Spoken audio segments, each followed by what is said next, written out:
kita melengahkan masa lagi, saya dengan penuh takzimnya ingin menjemput Yang Berusaha Dr. Nurhana binti Bakri untuk memulakan slot kita pada hari ini yang bertajuk Manual PDPR Kementerian Pendidikan Malaysia. Dengan segala hormatnya dipersilakan. Okey, terima kasih ya pengerusi pengacara majlis. Nik tadi ya, saya dapat nama Nik aja. Okey, saya nampak kat sini Nik Muhammad Nur apa nama Syazanis. Panjangnya nama, susah nak sebut. Okey. Yang Berusaha Pengarah IPGK Bahasa Melayu, Timbalan Pengarah IPGK Bahasa Melayu, rakan-rakan pensyarah ya, dan adik-adik pelajar, anak-anak pelajar yang turut serta dalam perjumpaan pada pagi ini ya. Okey, pertama ni mohon maaf sebab taklimat ni ketika Timbalan Pengarah maklumkan saya ya tentang tarikh-tarikh yang nak dilaksanakan penataran ini. Untuk hari bekerja saya sukar sebabnya kami di peringkat PPD sekarang ni sangat sibuk pun kisah yang sama, kisah tentang pelaksanaan PDPR. Jadi kemudian saya minta tangguhkan tarikh ya, dan memandangkan adik-adik nak keluar praktikum pada 15 hari bulan 2, jadi suka ataupun tidak tarikh tersebut perlu diambil antara waktu sebelum adik-adik semua keluar praktikum. Jadi bila itu keadaannya, okey, saya cadangkan supaya taklimat kita ini diadakan pada hari Sabtu. Okey, Timbalan Pengarah bersetuju. Jadi kerana itulah ya, maka program kita hari ini diadakan pada hari Sabtu. Saya faham hari Sabtu ialah hari cuti bagi rakan-rakan pensyarah dan kemungkinan juga bagi adik-adik, tapi itulah pilihan yang ada. Jika tidak, kena tunda selepas 15 hari bulan 2 dan pada masa itu adik-adik semua telah keluar ke sekolah ya. Okey, jadi saya difahamkan taklimat kita pada pagi ini ialah berkaitan dengan PDPR ya. Okey, saya akan kongsikan berkaitan PDPR ya, setakat apa yang kami laksanakan, setakat apa yang kami fahamkan. Tapi sebagaimana saya maklumkan tadi ya, PDPR ini akan sentiasa ada update dari semasa ke semasa. Jadi dalam keadaan itu kita ya selaku warga pendidikan, tak kisahlah pada keadaan ini adik-adik semua sebagai guru pelatih dan rakan-rakan pensyarah perlu peka terhadap perkembangan dari semasa ke semasa kerana BPK akan sentiasa update taklimat. Malahan taklimat berkaitan dengan jadual ya, jadual sebagaimana yang dinyatakan dalam PDPR manual PDPR versi 2.0 juga akan diadakan pada 8 hari bulan Februari ini. Nanti adik-adik dan rakan-rakan pensyarah boleh turut serta saya fikir untuk melihat taklimat yang akan disampaikan oleh Datin Zamani ya. Okey. Jadi untuk pagi ni, okey, saya kongsikan dulu bahannya. Ya, saya buat presentation dulu.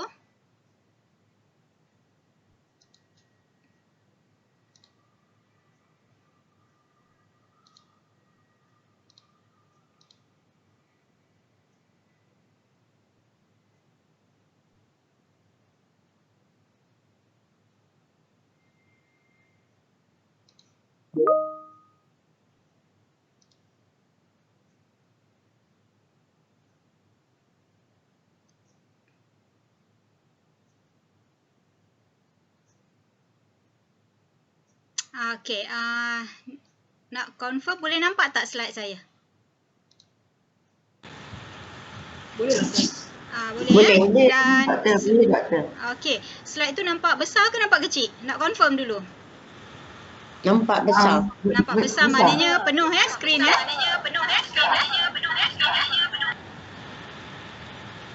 Penuh skrin ya?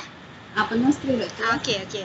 Sebab saya bila once saya start presenting, saya tak nampak lagi dah rakan-rakan adik-adik, rakan-rakan pensyarah semua. Jadi sebab tu saya confirmkan dulu supaya nanti tak adalah saya cakap seorang-seorang lepas tu saya syok seorang-seorang ya. Okey. Balik semula lah, maknanya kita mula. Assalamualaikum, selamat sejahtera.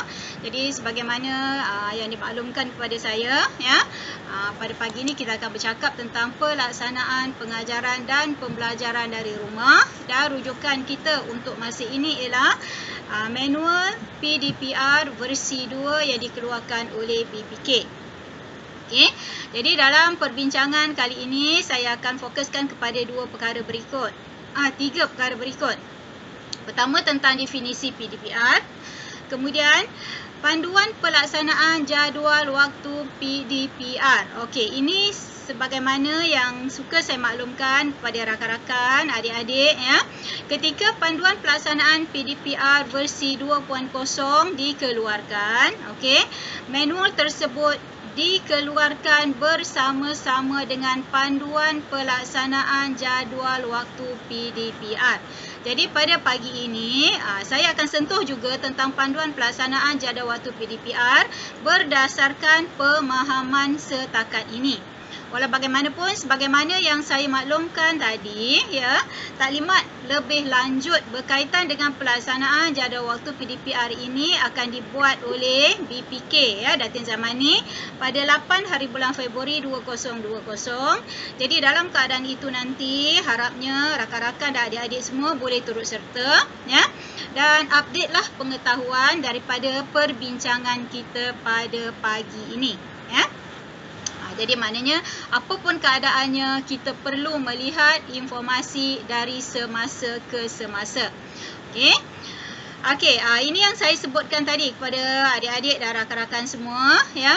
Yang pertama di sini, ya, yang ini ialah panduan pelaksanaan jadual waktu pengajaran dan pembelajaran di rumah, ya. Dan dihantar bersama-sama dengan panduan pelaksanaan jadual waktu ini ialah yang di sebelah ini, iaitu manual pengajaran dan pembelajaran di rumah versi 2. Jadi buat masa ini sehingga tarikh hari ini, ini berapa bulan ni? 5 ya? 5 ke 6 Februari, ya. Panduan kita ialah, ya saya. Hana. Ya saya. Slide-nya belum bergerak lagi. Oh, ya ke? Hana tak boleh laju sangat. Ya. Nanti maklumkan sebab pada saya dah bergerak. Mungkin pada paparan sana belum. Okey, tak apa. Laksana ke pertama gambar Dr. Hana. Okey, tak apa. Nanti mohon ya siapa yang sedang in charge tu maklumkan saya ya kalau slide tu dah gerak ke belum gerak sebab rupanya paparan kita ni tak sama. Dah boleh gerak Ana? Dah boleh gerak dah. Okey, di paparan tujuan sekarang. Paparan tujuan. Oh, itu slide yang kedua. Slide yang ketiga tak sampai lagi ya? Ya, belum sampai lagi. Okey. Okey.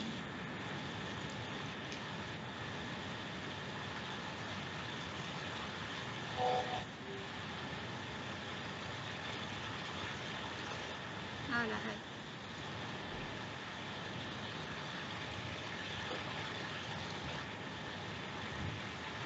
Okey, sekarang ni dah slide mana ya? Alamak, kekok lah pula bila slide tu tak keluar sama kan?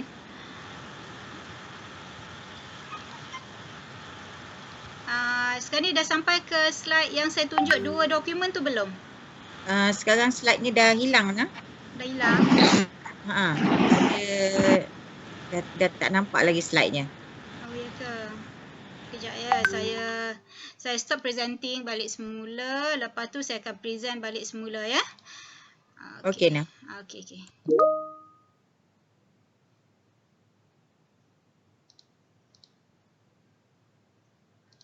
Okey, saya akan present semula. Nanti maklumkan saya ya macam apa perkembangan dari sana sebab saya tak dapat lihat kan. Okey, saya akan start presenting balik semula. Okey, setakat ni apa yang dapat dilihat? Belum keluar lagi Ana. Oh, tak keluar lagi ya?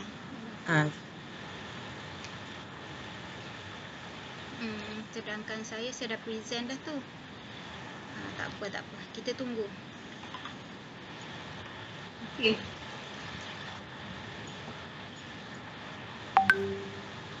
Kalau dah boleh nampak bagi tahu ya.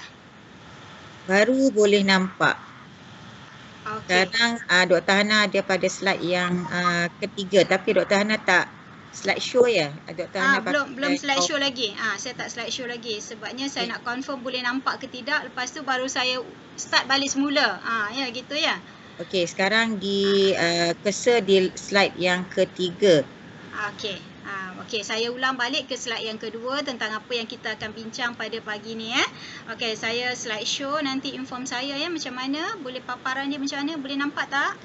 Boleh doktor? Boleh ya? Okey. Boleh doktor. Boleh ya? Okey, so kita ulang baliklah daripada slide kedua ya. Okey. Ini akan yang akan kita bincangkan pada pagi ini ya, iaitu pertama definisi PDPR ya, supaya jelas kepada rakan-rakan dan adik-adik terutamanya ya yang akan ke sekolah ya, sebab ini yang akan adik-adik semua hadapi ketika keluar praktikum ke sekolah nanti. Kedua, panduan pelaksanaan jadual waktu PDPR. Ketiga, kita akan lihat panduan pelaksanaan PDPR. Okey, yang ini tadi, okey. Yang ini yang saya sebutkan tadi ya, iaitu panduan pelaksanaan jadual waktu pengajaran dan pembelajaran di rumah. Yang ini dikeluarkan bersama-sama dengan manual pengajaran dan pembelajaran di rumah versi 2 ya.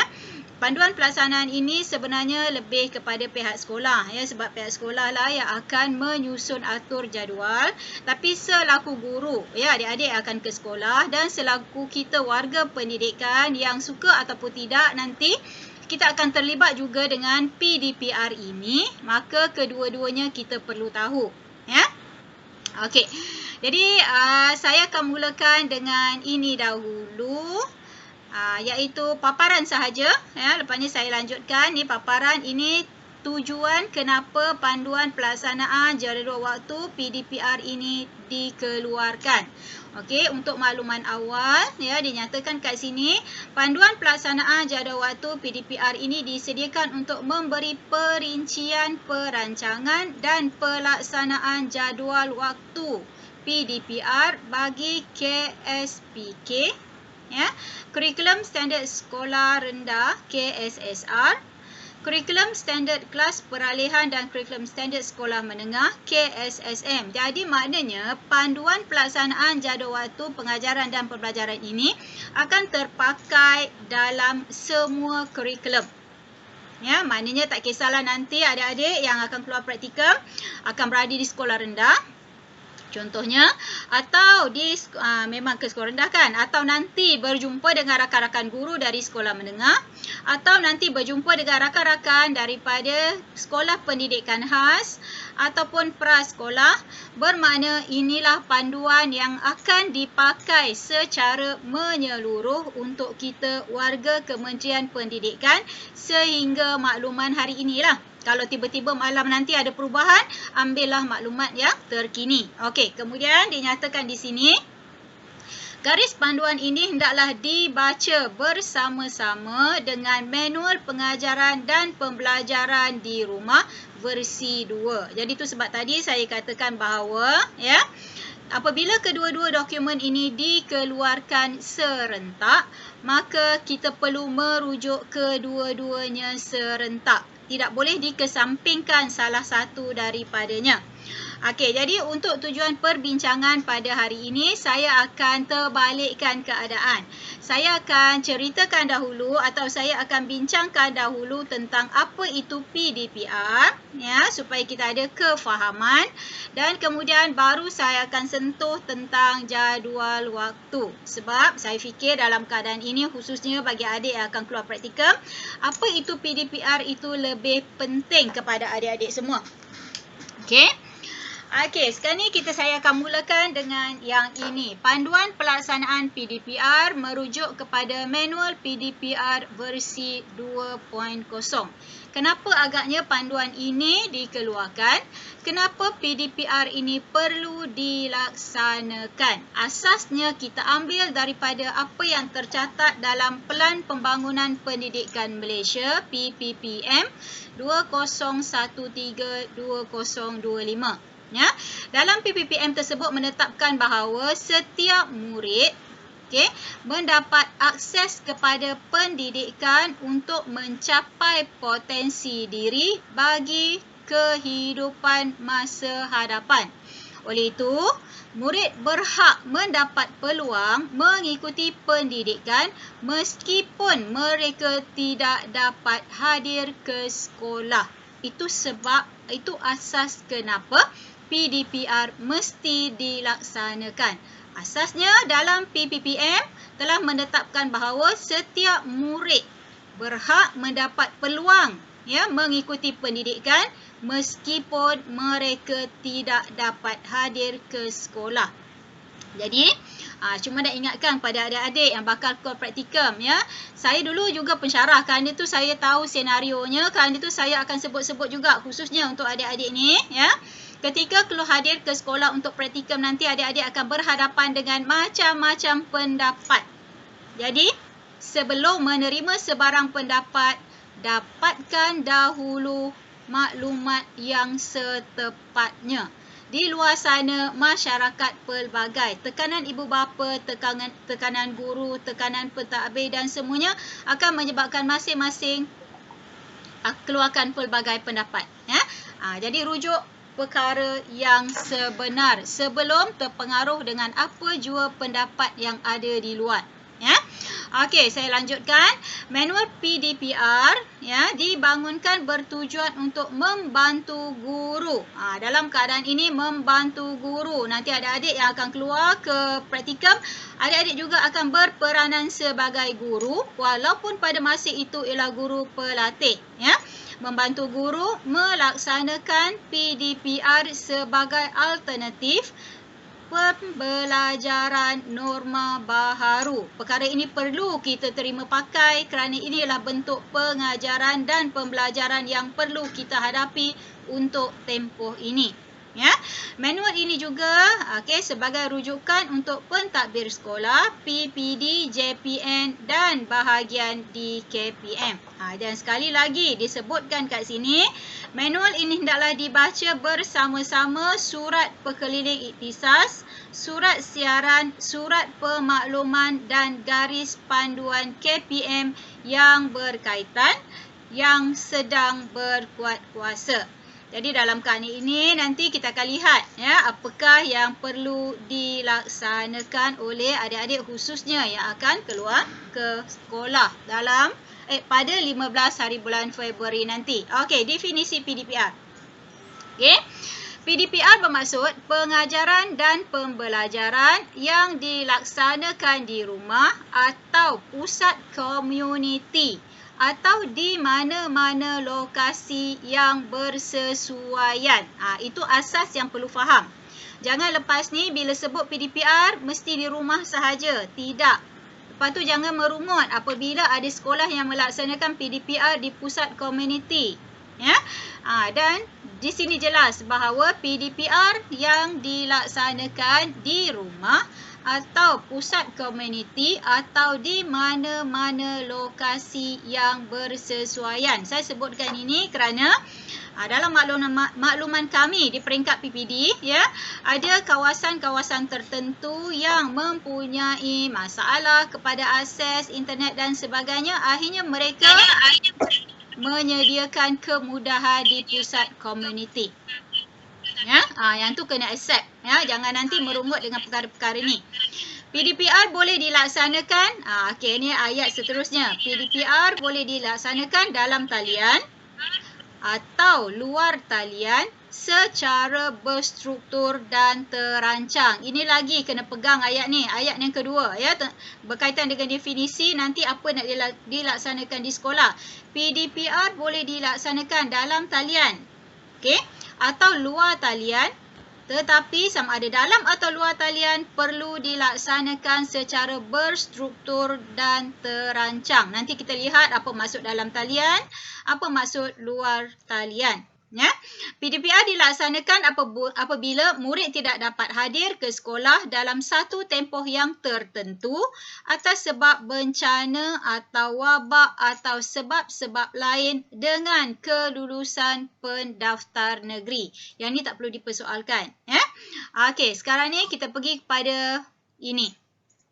Prinsip asas pelaksanaan PDPR ini sebagaimana yang dicatatkan dalam manual PDPR versi 2. Ya. Dalam kita melaksanakan PDPR ada 3 prinsip asas yang perlu kita beri perhatian. Pertamanya berkaitan dengan murid, kedua berkaitan dengan kurikulum dan ketiga berkaitan dengan sosio-emosi. Ya, jadi saya catatkan di sini, pelaksanaan PDPR mestilah memenuhi prinsip asas yang diperlukan bagi memberi ruang dan peluang kepada pihak sekolah mengatur strategi untuk memastikan proses PDPR berlaku secara optimum.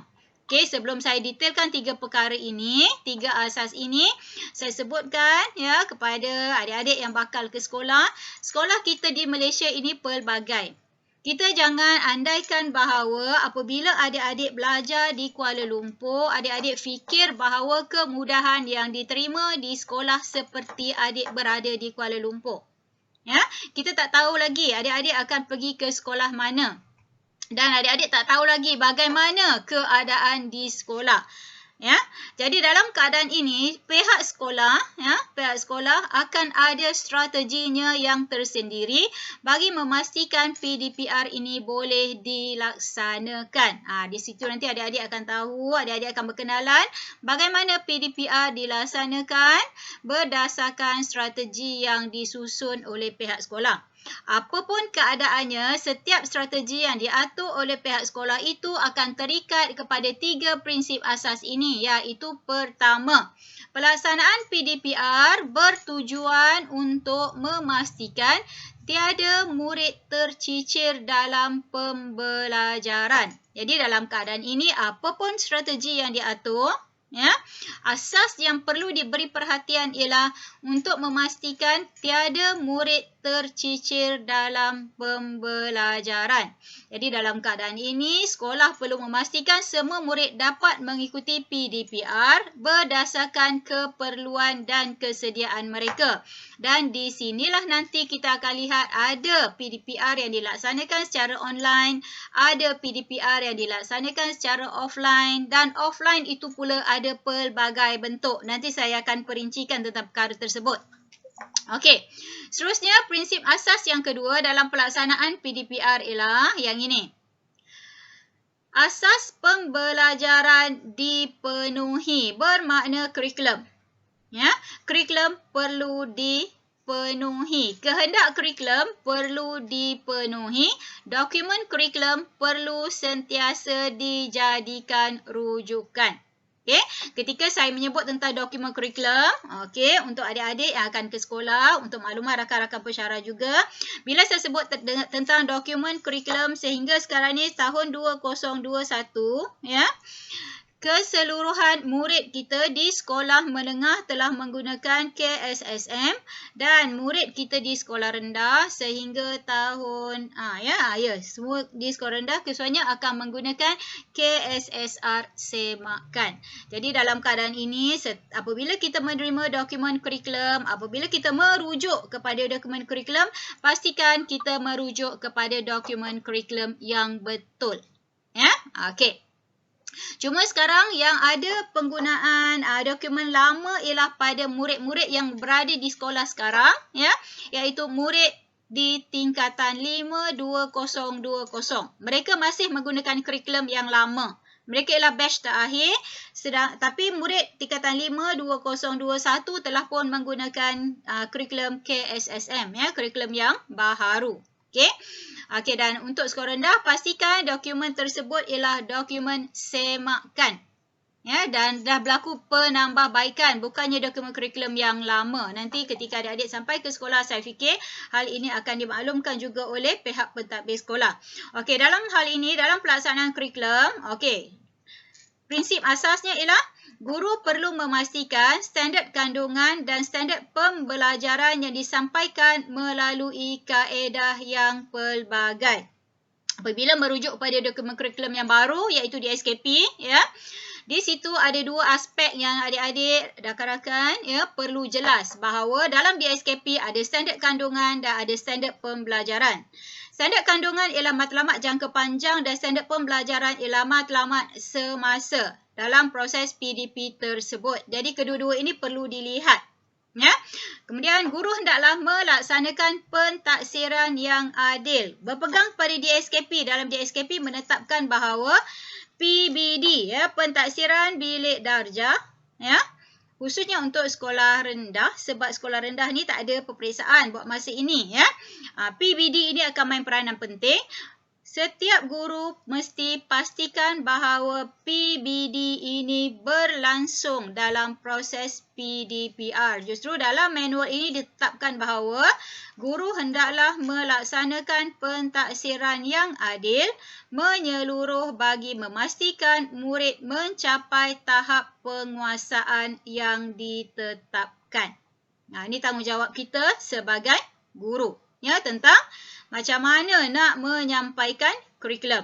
Okey, asas pelaksanaan PDPR yang ketiga ialah kesejahteraan sosio-emosi murid. Dalam keadaan ini, sosio-emosi murid perlu diberi keutamaan. Justru dalam manual PDPR versi 2 ditetapkan di situ bahawa pentadbir sekolah dan guru perlu sentiasa peka kepada keperluan murid untuk mengikuti PDPR. Guru hendaklah mengambil kira aspek sosio-emosi murid dalam merancang PDPR supaya murid berasa seronok dan selesa untuk belajar. Dan dalam keadaan ini, nanti rakan-rakan pensyarah, adik-adik yang bakal ke sekolah, lihat ya keadaan pelaksanaan PDPR, dan dalam keadaan ini KPM menyarankan untuk memastikan kesejahteraan sosio-emosi murid ini ya, guru bimbingan kaunseling perlu memainkan peranan dalam membantu murid yang memerlukan sokongan supaya mereka bersedia mengikuti PDPR. Sekiranya adik-adik nanti bakal ke sekolah rendah ya. Di sekolah rendah ni ada ketikanya dalam keadaannya rata-ratanya tidak ada kaunselor. Tapi dalam keadaan ini yang akan main peranan ialah GPK HEM. Ya, GPK hal ehwal murid. Jadi pentadbir inilah yang akan mengambil peranan yang patut dimainkan oleh guru bimbingan kaunseling untuk sekolah rendah. Di sekolah menengah tak ada masalah ya, rata-rata ada kaunselor, dan kecualilah ya kalau di sekolah tersebut kaunselornya dah berpindah ke ataupun bersara dan sebagainya dan belum diganti ya, itu bergantung pada bekalan lah. Kalau bekalan ada, maknanya proses posting itu atau proses susun pemindahan dan sebagainya itu akan dibuat oleh JPN dan PPD. Ya. Okey, ini ialah 3 prinsip asas yang perlu diberi perhatian. Pertama, hal-hal yang berkaitan dengan murid. Kedua, hal yang berkaitan dengan kurikulum. Dan ketiga, hal yang berkaitan dengan sosio-emosi. Okey, ini ialah kaedah pelaksanaan PDPR sebagaimana yang disarankan dalam manual PDPR versi 2. Ya, saya ulang semula dekat sini. Saya petik balik semula tadi apa yang saya dah sebutkan. PDPR boleh dilaksanakan secara dalam talian atau luar talian atau secara off-site. Nanti kita lihat apa pula yang dimaksudkan dengan off-site itu. Guru boleh melaksanakan PDPR dengan menggunakan satu daripada kaedah ini atau gabungan kaedah mengikut kesesuaian. Jadi saya ulang balik, asasnya pelaksanaan PDPR ini, strategi yang disusun balik semula kepada lokaliti, iaitu sekolah, bagaimana keadaan sekolah, mungkin bagaimana sosioekonomi murid yang berada di sekolah tersebut dan sebagainya. Di akhirnya akan balik kepada keperluan mengikut kesesuaian lokaliti. Okey, 3 bentuk ya, 3 kaedah PDPR yang dicadangkan. Okey. Pertama, secara dalam talian. Dalam talian saya fikir tak ada masalah. Adik-adik dan rakan-rakan pensyarah jelas. Dalam talian boleh menggunakan pelbagai kaedah. Contohnya Google Meet, Teams, ya. Kemudian tu StreamYard, ya, dan sebagainya. Ya, pelbagai. Itu jelas sangat kepada kita. Yang selalu menjadi persoalan sekarang ialah ya, di luar talian. Ya, sebab di luar talian ini ada pelbagai dan kemudian ada macam-macam kekangan juga. Untuk laksanakan dalam talian memang ada kekangan-kekangan tertentu yang perlu kita lihat dan tangani berdasarkan lokaliti. Jadi sekarang saya sebut dah pula ya, PDPR luar talian merujuk kepada pertama PDPR menggunakan modul. Ya. Kedua, PDPR berasaskan projek. Dan ketiga, kaedah-kaedah lain yang difikirkan sesuai. Di sinilah ya, bila saya sebut tentang kaedah-kaedah lain yang difikirkan sesuai, di sinilah berlakunya gabungan PDPR secara dalam talian dan PDPR secara luar talian. Balik semula kepada lokaliti. Okey. Sekarang ni saya sebutkan, saya fikir PDPR menggunakan modul, nanti kita akan lihat secara terperinci, berasaskan projek, saya fikir adik-adik jelas, nanti saya akan sebutkan juga. Ni kaedah-kaedah lain yang difikirkan sesuai ini suka saya tambah sedikit. Ya. Ketika menyebut tentang kaedah lain atau gabungan kaedah mengikut kesesuaian ini, ya, ada sebab saya berada di lapangan, di lapangan sana berlaku pelaksanaan PDPR khususnya bagi kawasan-kawasan yang ada masalah untuk melaksanakan PDPR dalam talian, mereka akan menggunakan WhatsApp, Telegram sebagai asas untuk menyampaikan maklumat. Jadi dalam keadaan itu, modul disediakan. Tapi bagi memastikan bahawa keberadaan guru ataupun guru seolah-olah hadir bersama-sama dengan modul yang dibekalkan ataupun guru hadir bersama-sama dengan bahan projek yang disediakan, ya, maka panduan pelaksanaan, tunjuk ajar, bimbingan oleh guru dilaksanakan melalui penggunaan Telegram dan WhatsApp. Tu bergantung ya, saya sebutkan ni sebagai alternatif sebab saya kata balik semula kepada keperluan lokaliti. Okey, saya teruskan. Okey, secara dalam talian, yang ni saya dah sebut tadi, saya fikir tak ada masalah ya. Pelaksanaan secara dalam talian akan berlaku apabila terdapat pencapaian internet dan penggunaan peranti untuk murid belajar secara real time. Ya. Okey. Apa nak digunakan? Penggunaan aplikasi seperti Meet, Zoom, Microsoft Teams, secara live streaming, YouTube dan sebagainya. Dan pelantar yang dicadangkan oleh KPM ialah contohnya pelantar D5. Ya, untuk makluman adik-adik, saya fikir rakan-rakan pensyarah dan adik-adik semua ada ID D5. Ya, pastikan ID ini diaktifkan dan digunakan. Okey, selain itu dicadangkan penggunaan CikguTube, EduWeb dan aplikasi media sosial. Ini saya sebutkan tadi iaitu WhatsApp, Telegram dan apa sahaja aplikasi media sosial. Dan dalam keadaan yang nun jauh, saya fikir adik tak pergi kot kawasan-kawasan tersebut. Nun jauh di pedalaman, mereka akan menggunakan Kaizala. Sebab Kaizala ini boleh beroperasi hanya dengan talian internet yang 2 gig maknanya dalam talian internet yang rendah, capaian yang rendah, ya, 2G. Ya, itu boleh capai untuk Kaizala, ya. Dan seterusnya bentuk-bentuk lain secara dalam talian ialah permainan, penggunaan pelbagai bentuk gamification, ya.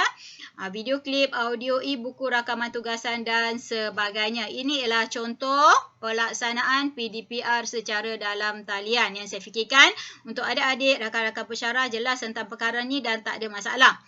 Okey. Kemudian ini saya petik ya daripada manual versi 2. Yang ni apa yang saya sebut tadi, ya. PDPR secara dalam talian berlaku apabila capaian internet dan penggunaan peranti yang membolehkan murid belajar secara masa sebenar ataupun real time. Yang ni saya sebut tadi, yang tadi saya pindahkan dalam bentuk grafik. Ya, jadi apa yang saya paparkan tadi dalam bentuk grafik selaraslah dengan apa yang dicatatkan dalam manual PDPR versi yang kedua. Okey. Dan ini pula, ni ulasan kepada yang slide yang tadi ya. Pengajaran dan pembelajaran di rumah secara luar talian, akan berlaku apabila pertama capaian internet tanpa capaian internet tetapi murid belajar menggunakan peranti. Itu juga disebut sebagai luar talian, ya. Seperti komputer, komputer riba, tablet, telefon pintar dan sebagainya. Okey. Pembelajaran juga boleh berlaku apabila murid belajar menggunakan buku teks atau bahan pembelajaran yang lain. Yang ini saya sebutkan tadi sebagai modul, projek, ya, dan seumpamanya. Okey, pendekatan ini boleh dilaksanakan seperti berikut. Ini cadangan, ya, bahan-bahan dalam bentuk video, audio, slide, nota atau latihan boleh dimuat turun daripada sumber, ya, dan kemudian digunakan sebagai bahan PDPR di luar talian, di mana dia bukan berlaku secara real time. Kemudian proses muat turun bahan dilakukan semasa capai internet dan diberikan kepada murid melalui medium komunikasi yang bersesuaian. Yang ini tak kisahlah, WhatsApp, Telegram atau apa sahaja. Ya, ini yang dicatatkan dalam manual PDPR versi 2. Jadi, saya harap ini akan menyokong maklumat yang tadi yang saya berikan dalam bentuk grafik dan menambahkan pemahaman terhadap pelaksanaan PDPR secara luar talian. Okey. PDPR secara off-site. Ini satu lagi perkara yang mungkin tak biasa kepada kita tetapi dimasukkan dalam manual PDPR, ya. Dalam versi 1 ada, dalam versi 2 pun ada. Okey, apa yang dimasukkan dengan PDPR secara off-site? Iaitu, kita baca kat sini, saya petik terus daripada manual tersebut, ya. Iaitu pendekatan pembelajaran yang berlaku di lokasi seperti di pusat komuniti atau di mana-mana premis yang diisytiharkan sebagai pusat pemindahan. Sekejap, ya. Gan, saya online lah, Gan. Kejap lagi saya call balik, Ya, okey, bye.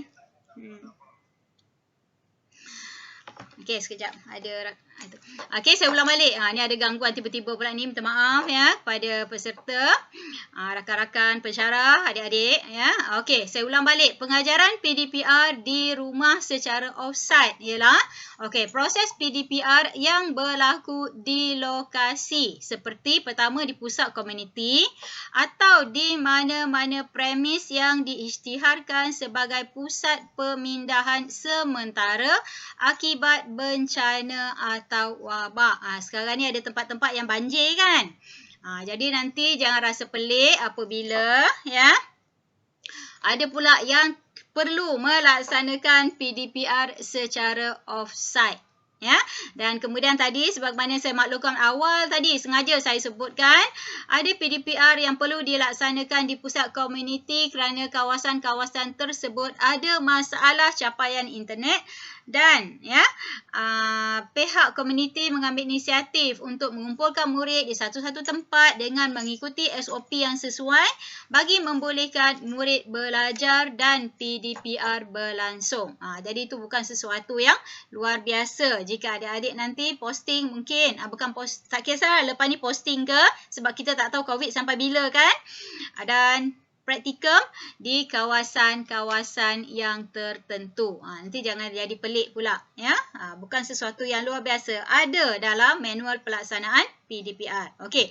Jadi kat sini dicatatkan, ya, pembelajaran secara luar kawasan off-site dilaksanakan mengikut surat siaran Kementerian Pendidikan. Memang dah ada surat siarannya untuk dijadikan rujukan. Itu sebab tadi saya kata setiap kali menerima pendapat sila rujuk kepada maklumat yang sebenar. Setiap satu ini memang ada surat siaran yang dikeluarkan oleh Kementerian Pendidikan. Okey, pembelajaran boleh berlaku secara kendiri atau dengan bimbingan Academic Support Team AST yang terdiri daripada pegawai PPD atau guru sekolah yang dilantik. Ini maknanya pembelajaran PDPR secara off-site boleh berlaku dalam keadaan ini, dan PDPR secara luar kawasan juga boleh dilaksanakan di lokasi yang bersesuaian dengan persetujuan pihak sekolah ibu bapa, penjaga serta komuniti. Pasukan PDPR secara offsite terdiri daripada guru-guru yang dikenal pasti oleh pihak sekolah.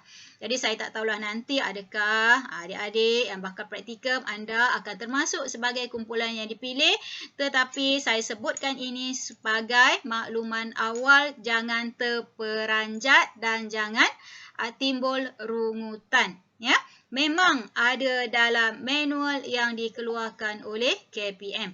Okey, seterusnya. Pelaksanaan PDPR dalam talian dan luar talian yang melibatkan penggunaan peranti. Okey, yang ni nak sebut, yang ni sebenarnya nanti kita akan kaitkan dengan jadual, tapi saya sebutkan awal di sini, ya. Perlu mengambil kira tempoh layar ataupun screen time. Ya, tempoh layar merujuk kepada masa yang diluangkan bagi menggunakan peranti seperti televisyen, komputer, komputer riba, tablet, telefon pintar. Ya, jadi dalam keadaan ini nanti adik-adik ya lihat supaya tidaklah berlaku, ya, maklumlah adik-adik merupakan pelajar, ya, generasi ini yang memang cekap dengan pelaksanaan PDPR dalam talian, lepas tu laksanakan PDPR non-stop dari 7.30 noon sampai ke 12.30. Muridnya tak boleh bangun pun daripada kerusi. Itu cara yang tidak betul. Ya, sebab dalam manual ditetapkan bahawa kat sini perlu mengambil kira tempoh layar. Ya, penggunaan peranti semasa PDPR secara berterusan tanpa melibatkan sebarang pergerakan fizikal yang aktif dalam satu tempoh yang lama boleh memberi kesan negatif kepada kesihatan dan perkembangan murid. Jadi dalam keadaan ini saya fikir sekiranya adik-adik sampai ke sekolah, sekolah telah pun menyusun atur jadual supaya murid-murid tidak perlu berada di hadapan peranti dari pagi non-stop sampai balik. Akan ada selang-seli antara waktu dalam jadual tersebut, ya. Dan ini disarankan, guru adalah disarankan memperuntukkan waktu rehat pendek, short break, at least sekurang-kurangnya 2 hingga 5 minit pada setiap 30 sesi PDPR dan pada waktu peralihan mata pelajaran iaitu 5 hingga 10 minit. Dengan meminta murid melakukan aktiviti seperti regangan atau senaman ringan. Dan masa ni lah pun murid kita nak pergi toilet ke apa ke. Walaupun mereka berada di rumah atau di pusat komuniti atau di mana-mana sahaja.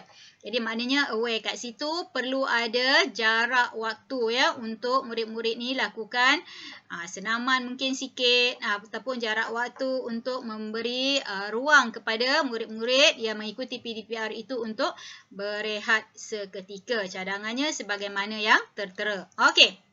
Modul. Okey, tadi dah sebut dalam talian, dah sebut offsite. Okey, sekarang saya perincikan pula sekiranya nanti berhadapan dengan PDPR menggunakan modul. Okey, modul, bila saya sebut modul bukan semata-mata bermaksud bahan yang kita ambil daripada mana-mana buku. Lepas tu kita photostat, lepas tu kita binding dan kemudian bagi pada murid untuk buat latihan. Tidak begitu. Dalam kaedah PDPR, okey, modul yang digunakan untuk pelaksanaan PDPR merupakan modul yang memerlukan 6 langkah ini. Pertama, modul pelaksanaan atau penggunaan modul tersebut perlu ada perancangan. Bermakna ketika modul dihasilkan perlu dirancang secara berstruktur untuk memenuhi mata pelajaran. Macam mana kita nak tahu ya memenuhi keperluan mata pelajaran ke tidak? Dalam keadaan ini kembali semula kepada DSKP ataupun dokumen kurikulum. Bila sebut DSKP ni ada pula nanti ceritanya lepas ni kalau sempat saya akan sentuh tentang DSKP yang dijajarkan, dokumen kurikulum yang dijajarkan dan DSKP yang perlu dijadikan rujukan. Ya? Okey. Jadi perlu ada perancangan. Kedua, modul yang dihasilkan perlu ada ketetapan sasaran murid. Jadi jelas kat situ modul itu untuk siapa dan kepada siapa yang akan ditujukan. Ketiga, modul tersebut perlu mengikut tajuk, tema, objektif dan tempoh. Perlu ada. Ya, dalam keadaan ini rujuklah kepada DSKP dan kerana DSKP inilah yang menghasilkan RPT dan dari RPT itulah nanti akan dibentuk RPH. Jadi bila saya sebut tentang perkara tu, jangan lupa adik-adik yang akan keluar praktikum walaupun pelaksanaan pengajaran secara PDPR, RPH perlu ada. Cuma dalam keadaan ini RPH tersebut ya akan disesuaikan mengikut pelaksanaan PDPR dan kaedah PDPR yang dipilih. Jadi tak ada sebab lepas ni kata RPH tak payah buat. Okey, yang keempat, nota dan aktiviti. Okey, dalam modul tersebut, nota dan aktiviti yang perlu dimasukkan ialah nota dan aktiviti yang relevan dengan topik PDP yang dipilih untuk modul berkenaan. Dan tambah lagi kat situ, dalam modul itu, bila kita dah letak nota dan aktiviti yang ada dalam modul, yang kita buat dalam modul, hendaklah aktiviti yang menggalakkan murid boleh belajar. Jangan anda abaikanlah kesilapan ejaan tu ya. Belajar dengan menggunakan pengalaman sendiri. Jadi dalam keadaan ini, tu tadi saya kata, modul ini bukan modul yang hanya photostat daripada buku rujukan, lepas tu stapler ataupun binding, lepas tu bagi terus dekat murid suruh buat. Tidak. Ya. Dan dalam modul tersebut, pastikan ya ada berlakunya proses pentaksiran. Sangat penting dalam mengukur penguasaan murid dan perekodan PBD. Okey, nanti ketika keluar ke sekolah, adik-adik akan berhadapan, akan melihat keadaan. Walaupun PDPR berlangsung, tetapi rekod PBD perlu direkodkan. Okey, berdasarkan negeri ya ni. Ada negeri yang dah siapkan dah perekodan PBD yang perlu di-key in setiap hari secara online. Ya, kebanyakan negeri begitu. Tapi nanti apapun keadaannya, baliklah kepada di mana adik-adik keluar untuk tujuan praktikum. Ya. Dan kemudian satu lagi yang penting yang ni saya nak sebutkan juga ialah modul diedar berdasarkan RPH yang ditetapkan dan serahan hasil tugasan perlu disemak dan ditaksir sebelum modul baharu diserahkan. Jadi bermakna bukanlah keadaannya kita photostat bahan, ya, binding, kemudian bagi kat murid ini untuk sebulan. Sebulan kemudian baru tanya apa khabar dengan modul hari tu. Entah-entah ada yang dah buat bungkus apa-apa dah, kan? Dalam keadaan ini, KPM menetapkan bahawa modul yang diedarkan hendaklah berdasarkan RPH yang ditetapkan. Bila saya sebut RPH, dah tentulah merujuk kepada RPT dan RPT yang dibina adalah berdasarkan dokumen kurikulum yang sedang berkuat kuasa. Ada pentaksirannya dan kemudian modul tersebut perlu disemak dan ditaksir. Sebab kat atas sudah sebut dah. Ya, perekodan PBD perlu ada. Ya, sangat penting pentaksiran ini untuk mengukur aras penguasaan murid. Ya, dan kemudian dicadangkan ya supaya modul yang baharu diserahkan selepas modul yang lama ditaksir. Ya, tapi dalam keadaan ini, kerana saya berada di lapangan, saya ceritakan keadaannya. Ada dalam keadaan-keadaan tertentu yang kadang-kadang ibu bapa tidak mampu untuk datang ke sekolah terlalu kerap. Jadi, apa yang dibuat oleh pihak sekolah ialah mereka akan edarkan modul untuk satu tempoh. Contohnya 2 minggu. Ya, modul dihasilkan berdasarkan RPH untuk 2 minggu, tetapi pentaksiran dibuat dari semasa ke semasa. Cuma modul itu sahaja yang diedarkan dalam tempoh 2 minggu. Tapi proses yang lainnya perlu dilaksanakan sebagaimana yang sepatutnya. Ya?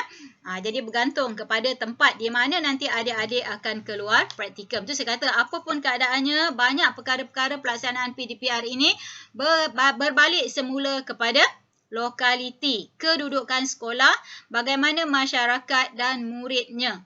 Ya, okey, nanti ketika sampai ke sekolah adik-adik akan kenal pasti bagaimanakah keadaan sekolah yang adik-adik hadir tersebut. Okey, next. Bagi PDPR berasaskan projek, ya. Okey, prosesnya ialah sebegini. Ya, pemberian tajuk dilaksanakan mengikut subjek atau gabungan beberapa subjek, sebab bila saya sebut projek boleh menggabungkan beberapa subjek dalam satu projek dan boleh juga ya menggabungkan beberapa tajuk dalam satu subjek. Uyai, belum habis cakap lagi dah 11:21 dah ni. Hai, banyaknya nak cerita pasal PDPR ni sebenarnya. Okey, kedua, ya, projek murid perlu dibimbing untuk melaksanakan projek. Kenal pasti kaedah, bahan, peralatan dan kos. Perlukan, kat sini sama ada modul atau projek perlu ada satu jangka masa. Bukan sekali bagi tak tahu bila sudahnya. Tidak ada. Tak boleh macam tu. Perlu ada satu jangka masa. Dalam keadaan ini, guru perlu menentukan jangka masa menyiapkan projek. Okey. Kemudian tu penyelesaian, murid perlu dibimbing untuk menyelesaikan projek. Proses bimbingan boleh berlaku macam-macam. Tu saya kata boleh secara dalam talian, ya, boleh berlaku melalui WhatsApp, boleh melalui Telegram atau apa sahaja medium perhubungan yang boleh digunakan bersesuaianlah dengan keadaan lokaliti. Dan kemudian projek tersebut perlu dibentangkan oleh murid, ya, dan kemudian guru membuat refleksi terhadap proses penghasilan projek. Ya, ini sekiranya PDPR dilaksanakan secara projek. Okay. Okey, kaedah-kaedah lain yang sesuai, yang ni saya sebutkan dengan cepat sajalah. Sebab saya fikir perkara-perkara ini semuanya adalah diajar di peringkat IPG. Pertama, penggunaan flip classroom. Kemudian, pembelajaran berasaskan inquiry. Kat sini pun ada silap ejaan, biarkan kat situ, abaikan. Ya. Ketiga, pembelajaran mastery. Keempat, pembelajaran kontekstual dan pembelajaran berasaskan masalah ataupun problem based learning. Okey, yang ni saya tak nak ulas banyak. Saya andaikan adik-adik semua telah belajar di peringkat IPG. Ya, IPG tempat adik belajar. Okey. Pelaksanaan PDPR, okey, yang ini nak ditegaskan sebelum saya pergi kepada cerita yang selanjutnya. Ni pengajaran perasaan PDPR perlu dirancang mengikut keupayaan murid dan kesediaan sumber ada. Ini nak ulang balik, tegaskan tentang apa yang kita dah cerita kat atas tadi tu. Kedua, pentaksiran bilik darjah hendaklah dilaksanakan secara berterusan bagi menentukan tahap penguasaan murid sama ada secara pemerhatian lisan atau penulisan. Jadi saya tegaskan semula perkara kedua ini, ya. PBD atau pentaksiran mesti dilaksanakan dan pelaksanaan tersebut adalah secara berterusan. Bukan buat sekali lepas tu tak buat dah ataupun buat sebulan sekali tunggulah bulan yang berikutnya, tidak. Secara berterusan sepanjang proses PDPR, dan tadi saya jelaskan bahawa berdasarkan kepada keperluan negeri, ada sebahagian besar negeri, ya, perekodan PBD ini perlu di-key in dalam sistem yang disediakan oleh Jabatan Pendidikan masing-masing. Okey. Sebelum pergi kepada jadual, yang ni nak sebut kepada adik-adik yang bakal ke sekolah, ya, sebab tadi saya kata bila saya sebut tentang dokumen kurikulum dalam pelaksanaan PDPR, ada satu lagi edaran atau makluman yang dikeluarkan oleh Kementerian Pendidikan bagi membantu kita, ya, melaksanakan PDPR dan bagi memudahkan guru-guru menyusun strategi PDPR. Okey. Yang ni ialah peranan guru, tak nak sebut peranan. Saya nak sebut tentang ini, ya. Penjajaran kurikulum. Ya. Asasnya proses PDPR yang dilakukan perlu berasaskan dokumen kurikulum yang sedang berkuat kuasa. Dalam konteks ini ialah DSKP. Ya, untuk sekolah rendah kita guna DSKP semakan, ya. Okey. Okey, sebelum tu sebut sikit. Ya.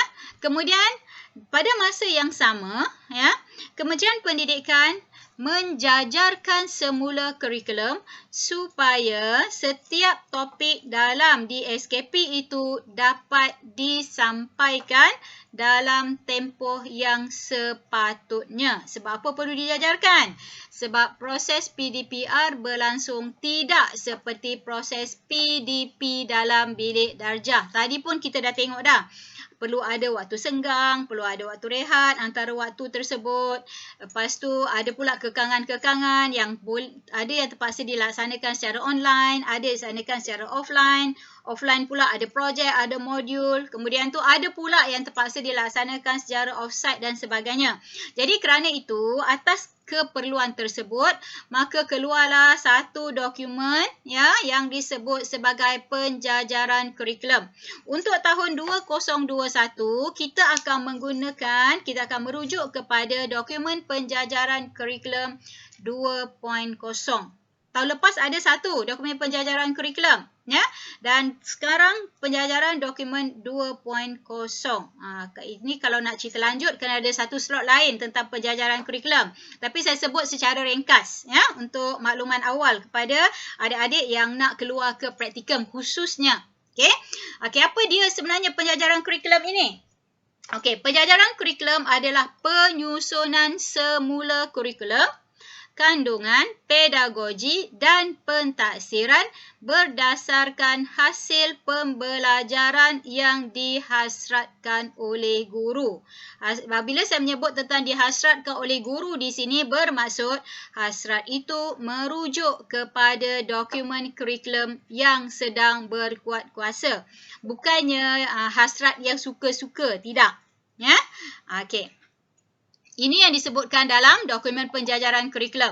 Ya, dijelaskan di sini bahawa kandungan kurikulum standard sekolah rendah KSSR telah dijajarkan bagi tujuan kegunaan pengajaran dan pembelajaran bagi memenuhi keperluan pembelajaran murid yang terkesan lanjutan daripada Perintah Kawalan Pergerakan. Dan dijelaskan kat sini bahawa KPM telah memutuskan untuk meneruskan pelaksanaan penjajaran kurikulum versi 2.0 bagi tahun 2021. Jadi kat sini nak sebut kepada adik-adik semua bahawa dokumen penjajaran kurikulum versi 2.0 ini bukannya kurikulum baru, tetapi merupakan kurikulum sedia ada yang disusun semula berdasarkan DSKP. Jadi dalam keadaan ini DSKP tidak boleh dikesampingkan kerana dalam dokumen penjajaran kurikulum tidak ada standard kita sebut sebagai TP, tahap penguasaan ataupun maklumat berkaitan dengan pentaksiran. Itu sebabnya apapun keadaannya perlu balik semula kepada DSKP yang memberi panduan kepada kita tentang bagaimana pelaksanaan pentaksiran, tetapi susun atur kandungan kurikulum tersebut lihat kepada kurikulum yang dijajarkan. Ya. Okey. Sebab seterusnya kandungan kurikulum yang dijajarkan itu disusun berdasarkan 3. 1, kandungan asas yang perlu dikuasai oleh murid, yang ini suka ataupun tidak sebagai guru mesti laksanakan. Manakala kandungan tambahan ini ialah kandungan yang akan serap masuk ataupun dilaksanakan bersama-sama dengan kandungan asas, dan satu lagi ialah kandungan pelengkap. Nanti sebelum keluar ke sekolah, download dulu apakah yang dimaksudkan dengan dokumen penjajaran ikut subjek masing-masing. 3 perkara ini akan dapat dilihat, iaitu 1, kandungan asas, 2, kandungan tambahan, dan 3, kandungan pelengkap. Jadi saya ulang balik, kandungan asas ialah perkara yang perlu dikuasai oleh murid, bermakna perkara ini suka ataupun tidak, by hook or by crook, cikgu kena ajar. Kandungan tambahan ini boleh digabungkan, boleh digunakan semasa melaksanakan kandungan asas, dan kandungan pelengkap pula boleh diajar apabila ada masa atau ada ruang untuk melaksanakannya, tapi tidak bermakna pula kat situ ia boleh ditinggalkan, tetapi masih boleh disusun atur. Dan kemudian ketika saya menyebut tentang dokumen penjajaran kurikulum 2.0 ini juga sebenarnya dalam dokumen penjajaran kurikulum versi 2.0 dia membuka sikit lagi ruang, iaitu melihat kepada apakah topik-topik yang tidak berjaya diselesaikan pada tahun sebelum. Sebab tahun lepas ialah tahun pertama kita laksanakan PDPR, tahun pertama yang kita terpaksa buat penjajaran kurikulum. Mungkin ada pelaksanaannya yang tidak begitu lancar, ada topik, ada tajuk yang tidak berjaya disentuh, maka perlu digabungkan dalam pelaksanaan penjajaran kurikulum versi 2.0. Semak tajuk mana yang boleh digabungkan, tajuk mana yang boleh dilaksanakan serentak, ya.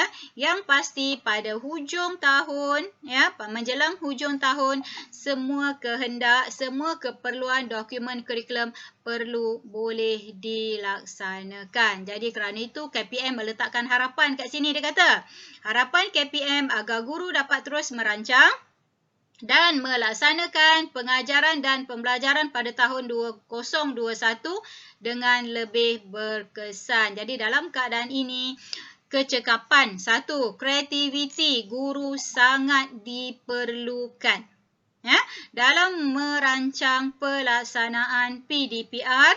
Dan kemudian saya ulas lagi, saya sebut lagi, saya tegaskan lagi dengan merujuk kepada kurikulum, dokumen kurikulum yang sedang berkuat kuasa.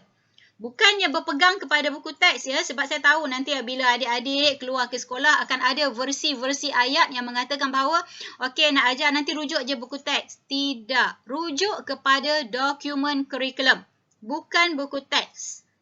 Ya, sebab buku teks itu dibina berdasarkan dokumen kurikulum dan ada antara perkara-perkara dalam buku teks yang berulang. Jadi dia akan menyebabkan nanti sekiranya kita leka, adik-adik akan rujuk buku teks, lepas tu mengulang benda yang sebenarnya dah diajar, tapi kerana mengulang-ulang-ulang, kandungan dokumen kurikulum sebenar tidak berjaya diselesaikan. Jadi apapun ketika merancang proses PDP, rujuklah kepada dokumen kurikulum yang sedang berkuat kuasa. Untuk PDPR kali ini, seimbangkan juga dengan penjajaran kurikulum versi 2.0. Okey, yang ini saya fikir yang ini lebih sesuai kalau saya bercakap tentang penjajaran kurikulum. Sekarang saya nak balik semula pada cerita yang ke atas tadi tu. Ya. Cerita yang saya kata saya skip dulu tapi saya akan kembali kemudian. Cerita kat sini. Sebab saya tengok masa tu dah 11.30. 10.30, 11.30. Saya ada masa sikit je lagi. Okey.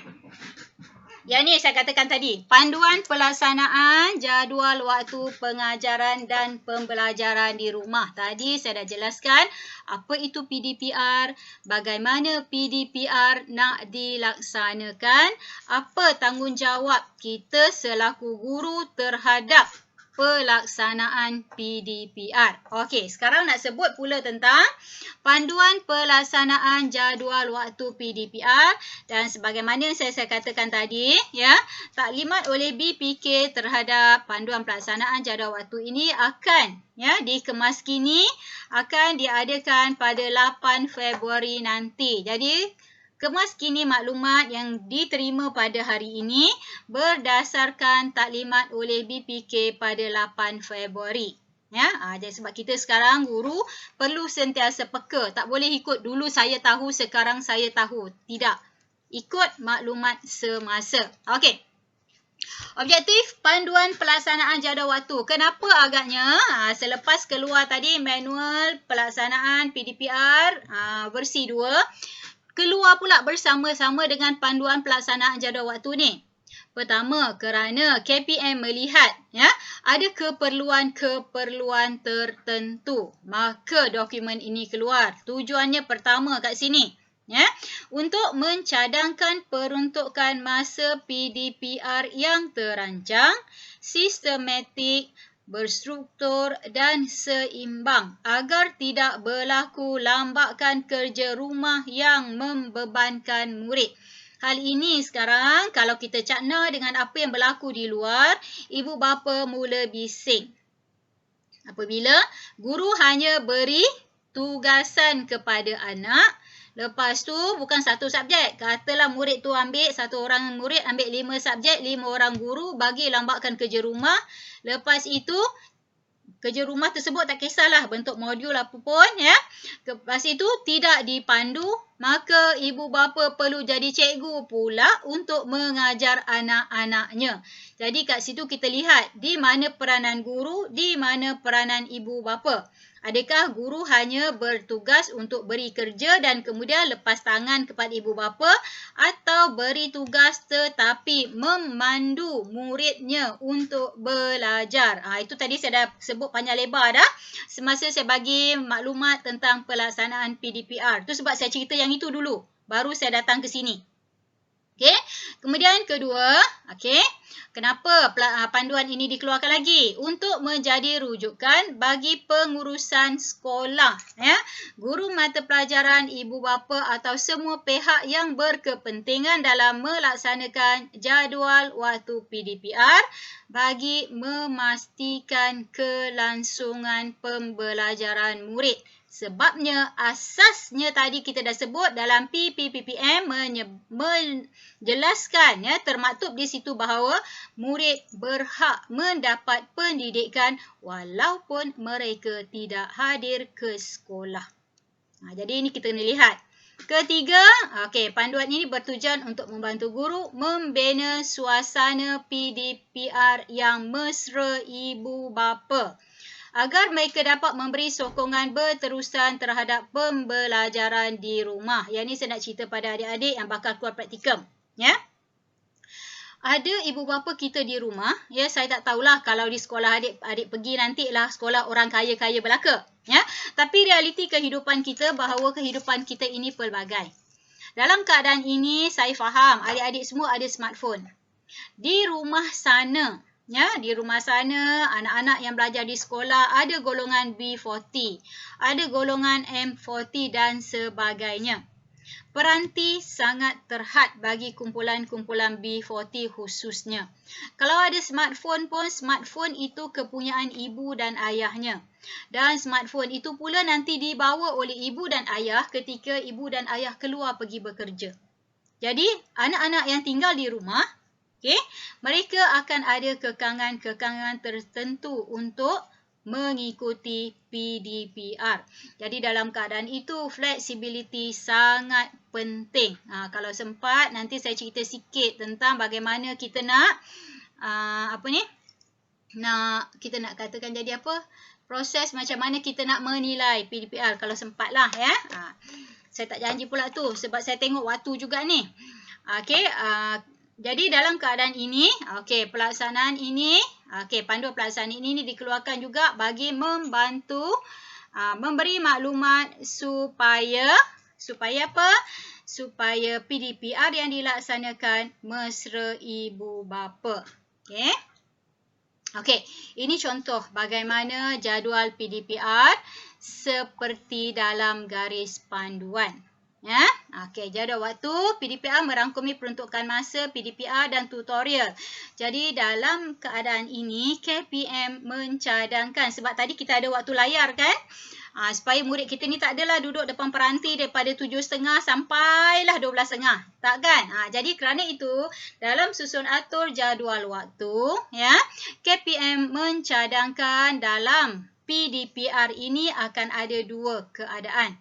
Satu, pengajaran dan pembelajaran, dan satu lagi ialah tutorial, ya, yang dilaksanakan dalam tempoh seminggu persekolahan. Ini perlu dirancang oleh pihak sekolah. Ya, penyediaan jadual waktu PDPR perlu dirancang dengan teliti berdasarkan matlamat dan keperluan khusus mata pelajaran agar murid mendapat pengetahuan, kemahiran dan nilai yang diperlukan bagi meneruskan pembelajaran ke peringkat yang seterusnya. Dalam jadual waktu ini nanti adik-adik akan lihat, ya, fahami jadual waktu yang bakal diterima, ya. akan dinyatakan peruntukan masa seminggu sebab ada pekeliling ikhtisas yang telah diedarkan yang memberi punca kuasa tentang peruntukan masa seminggu bagi setiap mata pelajaran. Saya ambil contoh yang kecil kat bawah ni, bahasa Melayu ya, yang disesuaikan ya. Peruntukan masa seminggu ialah 300 minit. Bahasa Inggeris 150 minit, matematik 360 minit. Ini berdasarkan pekeliling semasa ya. Sebab Tak ini jelas lah, tak nampak. tak apa, ini nanti rujuk buka kepada panduan yang ada tadi. Saya fikir panduan tu telah pun dikongsikan dengan tuan-tuan dan puan-puan pensyarah dan adik-adik yang bakal pergi ke sekolah. Ya. Okey. Dalam peruntukan masa seminggu ini, ya, perlu dipecahkan pula kepada dua, iaitu satu peruntukan masa PDP dan satu lagi peruntukan masa tutorial. Jadi saya jelaskan di sini, saya tunjukkan di sini bertujuan untuk memberi makluman. Selepas ini detailnya sila rujuk kepada panduan yang dikeluarkan oleh KPM. Kalau tak nanti panduan tu tak berbaca pula. Ya? Okey. Jadi perlu faham kat situ ada dua. Satu peruntukan masa seminggu. Dalam peruntukan masa seminggu itu akan ada dua pecahan. Satu peruntukan masa PDP dan satu lagi peruntukan masa tutorial. Campur-campur peruntukan masa PDP dan peruntukan masa tutorial akan jadi genap semula kepada peruntukan masa seminggu. Peruntukan masa seminggu ni akan keluar dalam bentuk minit. Dan peruntukan masa PDP dan peruntukan masa tutorial juga akan disusun dalam bentuk minit. Ya? Okey. Okey, ini ya, contoh bagaimana contoh jadual waktu yang dicadangkan oleh KPM. Okey, nampak tak kat sini? Ya. Dalam contoh jadual waktu ini, kalau saya ambil satu contoh subjek PSV. Ya. PSV dipecahkan kepada dua. Satu peruntukan masa PDP yang perlu disampaikan oleh guru dan satu lagi sesi tutorial atau latihan. Dan inilah yang kita sebutkan tadi, mungkin boleh dalam bentuk modul dan sebagainya bergantung kepada kreativiti guru dan keperluan lokaliti. Okey, jadi contoh yang atas ini pula matematik ni ya. Guru menyampaikan kandungan mata pelajaran di sini. Okey. Sesi tutorial ataupun tugasan. Dan kemudian perlu membuat refleksi dengan murid berkaitan hasil sesi tutorial atau menyambung sesi PDP. Tapi saya balik semula kepada perkara yang saya sebutkan tadi. Dalam keadaan ini ada kalanya ada kekangan-kekangan tertentu yang akan kita hadapi. Khususnya contohnya tadi yang saya sebut ya, golongan B40 yang perantinya sangat terhad. Jadi dalam keadaan itu, bagi adik-adik yang akan ke sekolah, ya, jangan tanamkan dalam minda bahawa proses PDP ini hanya akan berlangsung dari 7.30 hingga 1 sahaja. Ya, akan ada keadaan yang adik-adik semua berhadapan dengan proses PDP ini akan berlangsung sampai tengah malam. Sebab murid-murid yang terhad penggunaan peranti tadi akan hanya boleh respons terhadap apa yang dikemukakan oleh guru selepas ibu bapanya balik dari bekerja. Masa tu baru mereka dapat tengok smartphone. Baru mereka boleh baca apa arahan oleh guru. Dan kat situ barulah mereka nak tanya, barulah mereka nak dapat respon daripada guru tentang tugasan-tugasan yang diarahkan oleh guru. Walaupun jadual ni nampak 7.30 sampai pukul 1, tapi fahamilah keadaannya sebab kita di Malaysia ini, ya, kita masih ada golongan-golongan yang begini. Kita lihat pada keadaan lokaliti dan sebagainya, kita perlu hadapi dan terima hakikat bahawa proses PDPR bukan berlangsung hanya seperti 7.30 sampai pukul 1. Selepas dari waktu itu akan ada Ya, soal jawab, pertanyaan yang memerlukan guru main peranan untuk respon dan beri bimbingan kepada murid. Yang itu perlu kita fahami dalam pelaksanaan PDPR.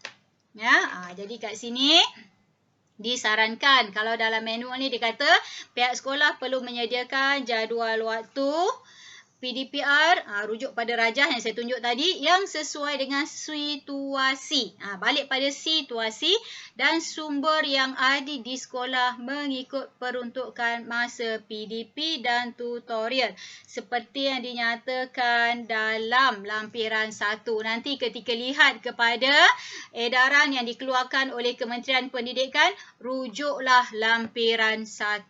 Sebab saya tak berhasrat nak buka seluruh seluruh dokumen. Ada tak salah saya dalam 30 lebih muka surat kat situ. Rujuk. Itulah tujuannya kenapa ya. Dokumen tersebut diedarkan kepada kita seluruh warga pendidikan. Supaya kita baca, kita fahami dan kemudian kita bertindak terhadap dokumen yang dikeluarkan. Okey. Okey, yang ini saya petik sebabnya saya nak rakan-rakan pensyarah dan juga adik-adik yang bakal ke sekolah jelas. Dia tak jadi macam apa yang saya cakap-cakap sahaja. Jadi lihat ini yang tercatat dalam panduan tersebut. Pertama dikatakan pelaksanaan kurikulum semasa peruntukan masa PDP. Jadi kat sini pelaksanaan kurikulum dalam jadual waktu PDPR adalah seperti berikut. Pertama, pelaksanaan kurikulum semasa peruntukan masa PDP. Dijelaskan kat situ bahawa pelaksanaan kurikulum semasa peruntukan masa PDP boleh dilaksanakan secara dalam talian atau luar talian bergantung kepada kemudahan sumber dan situasi lokaliti sekolah. Itu sebab daripada tadi saya sebutkan tentang lokaliti dan sebagainya. Okey. Kedua, pelaksanaan kurikulum secara dalam talian atau luar talian yang menggunakan peranti dalam sehari secara berterusan hendaklah dirancang agar menepati manual pengajaran dan pembelajaran di rumah versi 2. Tadi kita dah nampak dah kan apa yang dimaksudkan dengan dalam talian dan luar talian. Dan tadi kita dah tengok pula pada susun atur jadual waktu bagaimana murid tersebut kita tidak mahu mereka berada depan peranti daripada pagi 7.30 sampailah ke pukul 1. Ya, dia nak sambung kat situ ke? Saya dengar suara tu. Tak ada. Okey, sambung Sehubung dengan itu, pertimbangan berikut perlu diambil kira dalam pembangunan jadual waktu. Pertama, peruntukan masa PDP diselang dengan peruntukan masa tutorial. Ini tadi contoh dah tunjuk kan? Contoh jadual waktu tadi. Agar murid tidak berterusan berada di hadapan layar. Itu pertama. Peruntukan waktu rehat pendek, short break. Ni tadi saya dah sebut dah. Ya. Pada setiap 30 minit sesi PDPR, 2 hingga 5 minit. Dan pada waktu peralihan mata pelajaran 5 hingga 10 minit, perlu ada. Ya, ataupun galakkan murid membuat aktiviti regangan ataupun senaman ringan antara waktu tersebut. Tadi balik semula saya dah sebut tadi semasa saya jelaskan tentang PDPR, tujuannya supaya kita sebut tadi salah satu daripada perkara asas yang perlu dilihat ialah tentang sosio-emosi murid. Ya, yang ni saya petik terus daripada dokumen yang diedarkan oleh Kementerian Pendidikan. Okey, kat sini tambah lagi sikit ya. Pelaksanaan kurikulum secara luar talian pula dilaksanakan dengan membekalkan modul pembelajaran yang komprehensif. Itu saya kata tadi, bukan fotostat, binding dan edar. Ya. Seperti yang dicadangkan dalam manual pengajaran dan pembelajaran di rumah versi 2 dan sesuai dengan peruntukan masa PDP dalam jadual waktu PDPR. Itu sebabnya tadi juga saya sebut ketika merancang modul perlu rujuk pada RPH. Sebab RPH akan ikut kepada peruntukan masa yang dinyatakan dalam dokumen yang ada. Jadi tak adalah, tadi saya dah sebut dah, jangan fotostat, bagi kat murid, ini untuk sebulan. Tidak begitu. Ya, perancangan aktiviti PDPR serta penyediaan bahan pembelajaran yang sesuai berdasarkan gaya pembelajaran murid. Okey, ini sebenarnya kalau kita, sekejap ya, saya tengok. Ya, kalau kita detailkan ya, selaraskan dengan SKPM G2 Standard 4 sebab kita di sekolah salah satu daripada instrumen yang akan kita gunakan untuk menilai guru ialah SKPM G2 Standard 4. Okey. Dalam SKPM G2 Standard 4 itu menetapkan bahawa objektif, aktiviti pengajaran dan sebagainya perlu berdasarkan aras keupayaan murid, dan murid kita di luar sana pelbagai. Ada yang visual, ada yang audio, ada yang kinestetik. Jadi dalam modul sebaiknya ya, aktiviti berasaskan tiga-tiga ni. Saya ambil contoh lah ya, dah cakap-cakap ni saya ambil contoh lah, paling mudah ya. Katalah cikgu mengajar bahasa Melayu. Okey. Dalam dokumen kurikulum bahasa Melayu, okey, ada 3 kemahiran, iaitu kemahiran dengar tutur, kemahiran membaca dan kemahiran menulis. Dalam proses PDP, satu kemahiran akan difokuskan dan itulah yang akan ditaksir dalam PBD. Ya.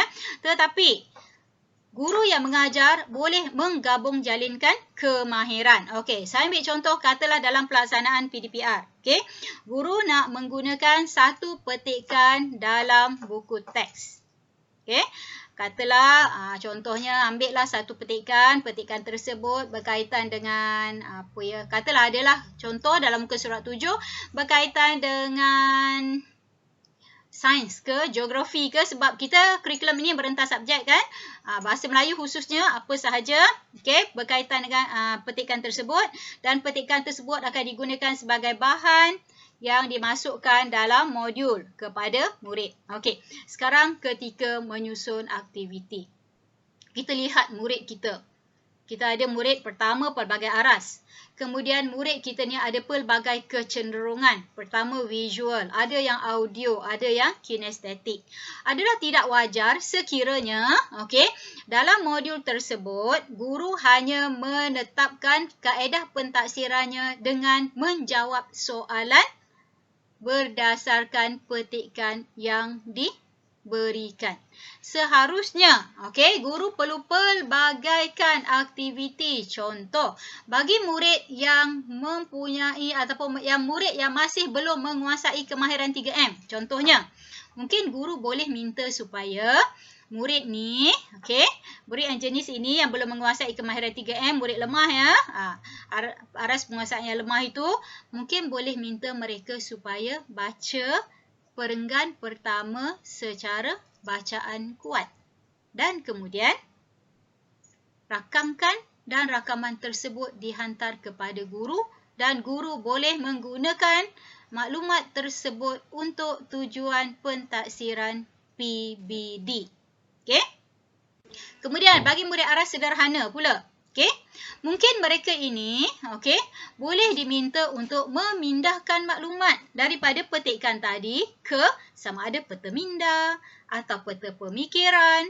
Ya, yang pasti kita nampak bahawa murid itu sebenarnya bila dia baca petikan tersebut dia faham dan hantar pada cikgu. Itu juga boleh jadikan satu daripada asas untuk PBD, untuk pentaksiran PBD.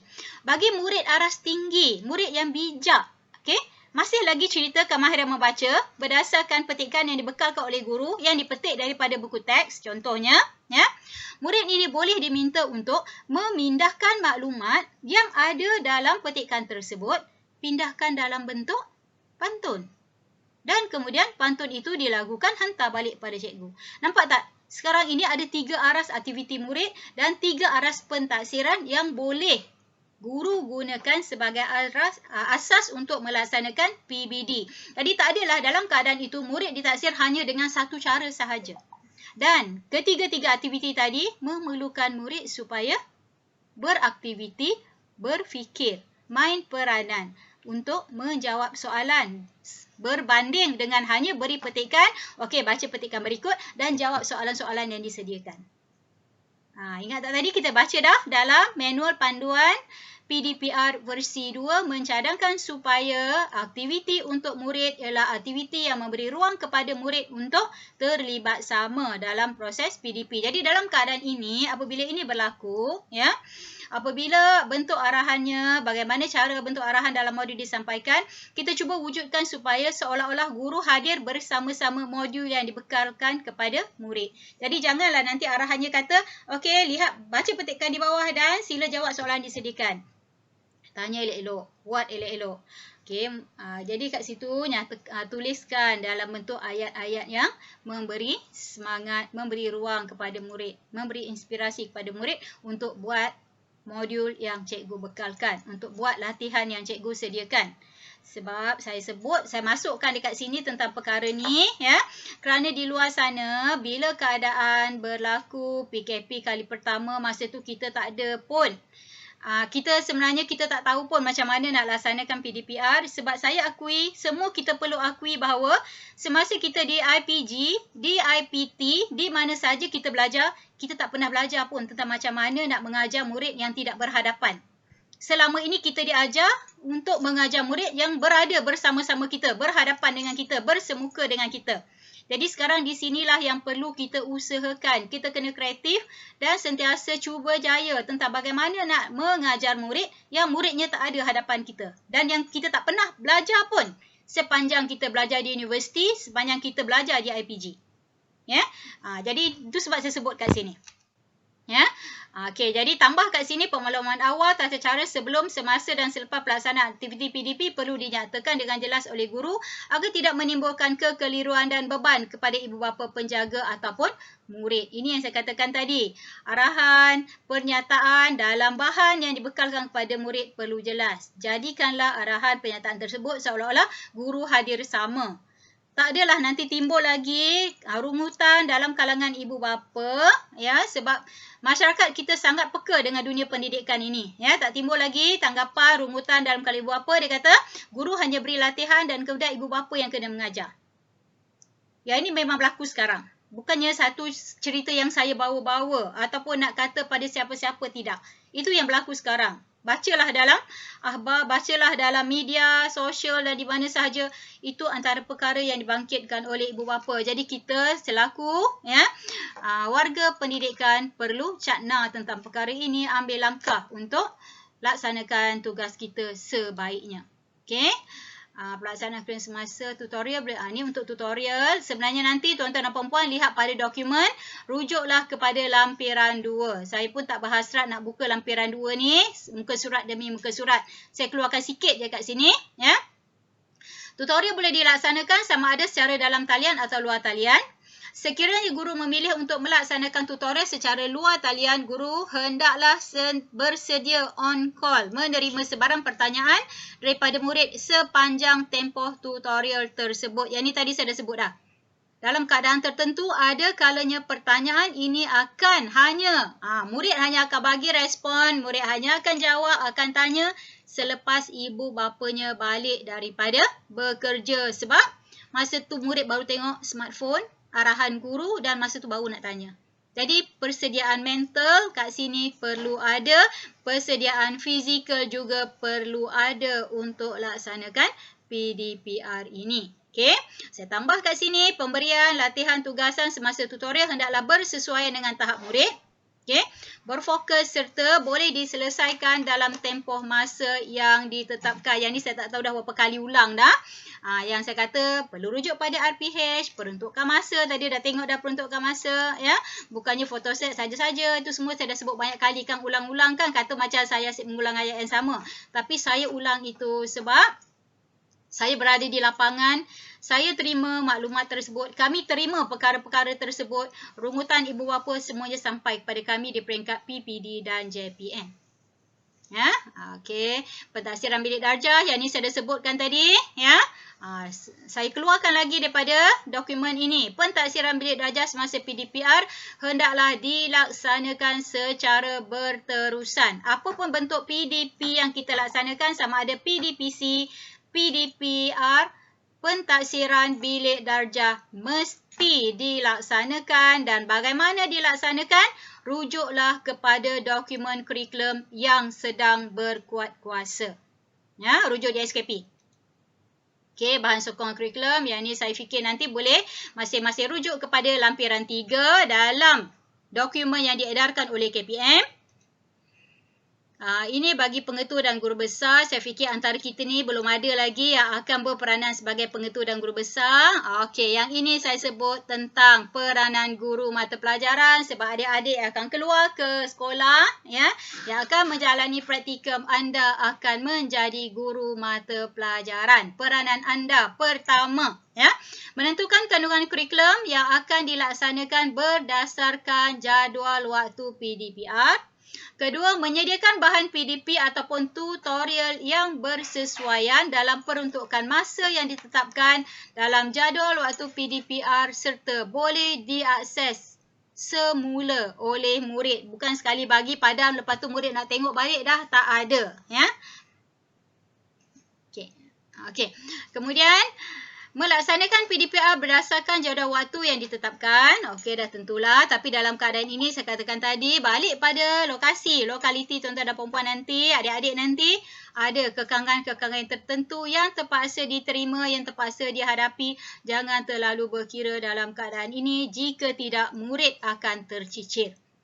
Kemudian pentadbir, mentadbir PBD. Ni dah sebut banyak kali pada tadi selari dengan pelaksanaan PDP dan tutorial yang dilaksanakan.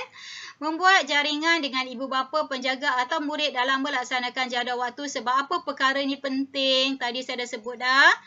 Kita gunakan medium yang ada. Mungkin smartphone, mungkin telefon, mungkin gadget, apa sahaja yang sebenarnya kepunyaan ibu bapa dan ibu bapa menjadi sebahagian daripada proses PDPR tersebut. Jadi, jaringan dengan ibu bapa, penjaga dan murid perlu dijaga semasa pelaksanaan PDPR sebab murid kita ialah anak mereka. Kita pula ialah guru yang perlu laksanakan tanggungjawab. Jadi jangan buat kita jadi pihak yang sangat berkuasa. Kita nak mengarah anaknya dan pada masa yang sama kesampingkan emak ayahnya. Tidak.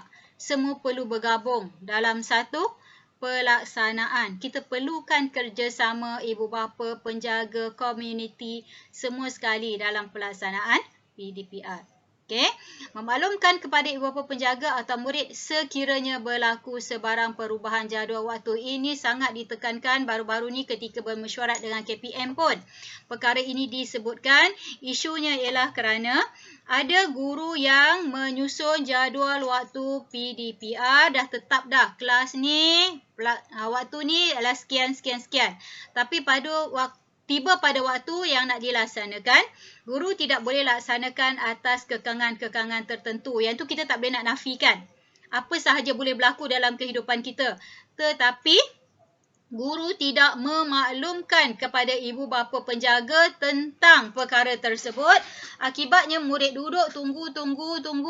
Tapi kelas tidak berlangsung, guru tak ada dan ini menimbulkan rungutan dalam kalangan ibu bapa.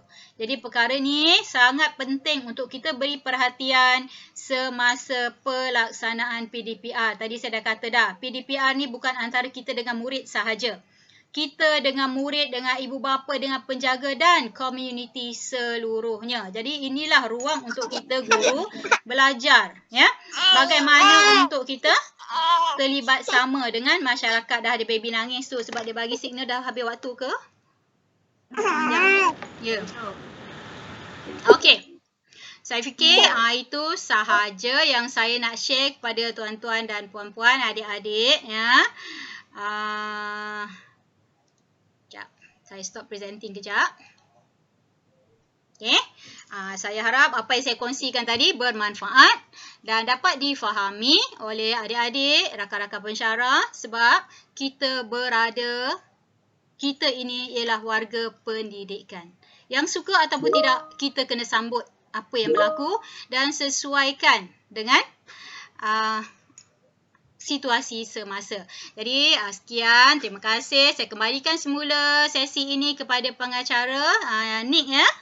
Silakan Nick. Ya, okay, Alhamdulillah, terima kasih kepada Yang Berusaha Dr. Nurhana binti Bakri atas perkongsian seperti tadi. Okey, hadirin yang dikasihi, seterusnya saya ingin membuka peluang kepada mana-mana para pelajar atau para pensyarah untuk mengemukakan soalan atau sebarang kemusykilan mengenai pelaksanaan PDPR kepada penceramah kita Dr. Nurhana. Oleh itu, saya menjemput mana-mana peserta untuk bertanya. Persilakan. Assalamualaikum. Assalamualaikum Doktor. Ya, Waalaikumsalam. Ya, siapa yang Doktor, bertanya? nak tanya, nak ya. pencerahan semula untuk PBD, pentaksiran untuk guru pelatih kita. Macam mana ya, kita proses ni macam mana pentaksiran ambil darjah tu berlaku? Adakah hanya boleh fokus pada projek semata-mata ataupun apa saja yang boleh guru pelatih kita buat untuk PBD ni? Dan pentaksiran macam mana tu? Okey. Dan juga instrumen yang digunakan oleh sekolah dan juga guru pelatih kita digunakan. Okey. Bila saya terima kasih Encik Umar ya tanya ya. Okey, bila menyebut tentang PBD, pentaksiran bilik darjah, okey, rakan-rakan pensyarah, adik-adik yang bakal keluar praktikum, ya, sila rujuk kepada dokumen kurikulum yang sedang berkuat kuasa. Dalam DSKP, di situ dijelaskan bagaimana PBD perlu dilaksanakan. Bagaimana tahap penguasaan ataupun kita sebut sebagai TP, ya. TP bagi setiap murid itu hendak ditetapkan. Ada dia punya kriteria tertentu yang perlu dilaksanakan. Cuma dalam keadaan ini, ketika kita melaksanakan PDPR, murid tidak berada di hadapan kita. Murid mungkin berada di rumah, mungkin berada di mana-mana. Jadi PBD masih tetap boleh dilaksanakan. Balik semula kepada apakah bahan yang digunakan untuk melaksanakan proses PDP tersebut. Saya bagi contoh tadi untuk bahasa Melayu kan. Bagaimana PBD boleh dilaksanakan untuk kemahiran lisan? Kemahiran membaca. Sebab masa tadi saya sebut tentang kemahiran membaca dan kemahiran itu digabung jalin pula dengan kemahiran lisan apabila ada antara murid yang perlu baca kuat, ada antara murid yang boleh pindahkan. Tu siapa yang on mic tu? Ya, ada antara murid yang boleh pindahkan dalam bentuk grafik, ada antara murid yang boleh jadikan dia pantun. Asasnya ialah kemahiran membaca. Yang ditaksir itu ialah mampu tak dia membaca teks yang kita berikan. Sebab pentaksiran akan hanya merujuk kepada, kalau bahasa Melayu, kemahiran utama yang dipilih pada hari berkenaan. Jadi menjawab balik pada soalan tadi, apakah instrumennya balik kepada apa yang ditetapkan dalam DSKP, bagaimana nak dilaksanakan, kembali semula kepada bahan yang digunakan untuk melaksanakan PDPR pada hari tersebut. Ya? Okay, saya harap menjawab soalan ya.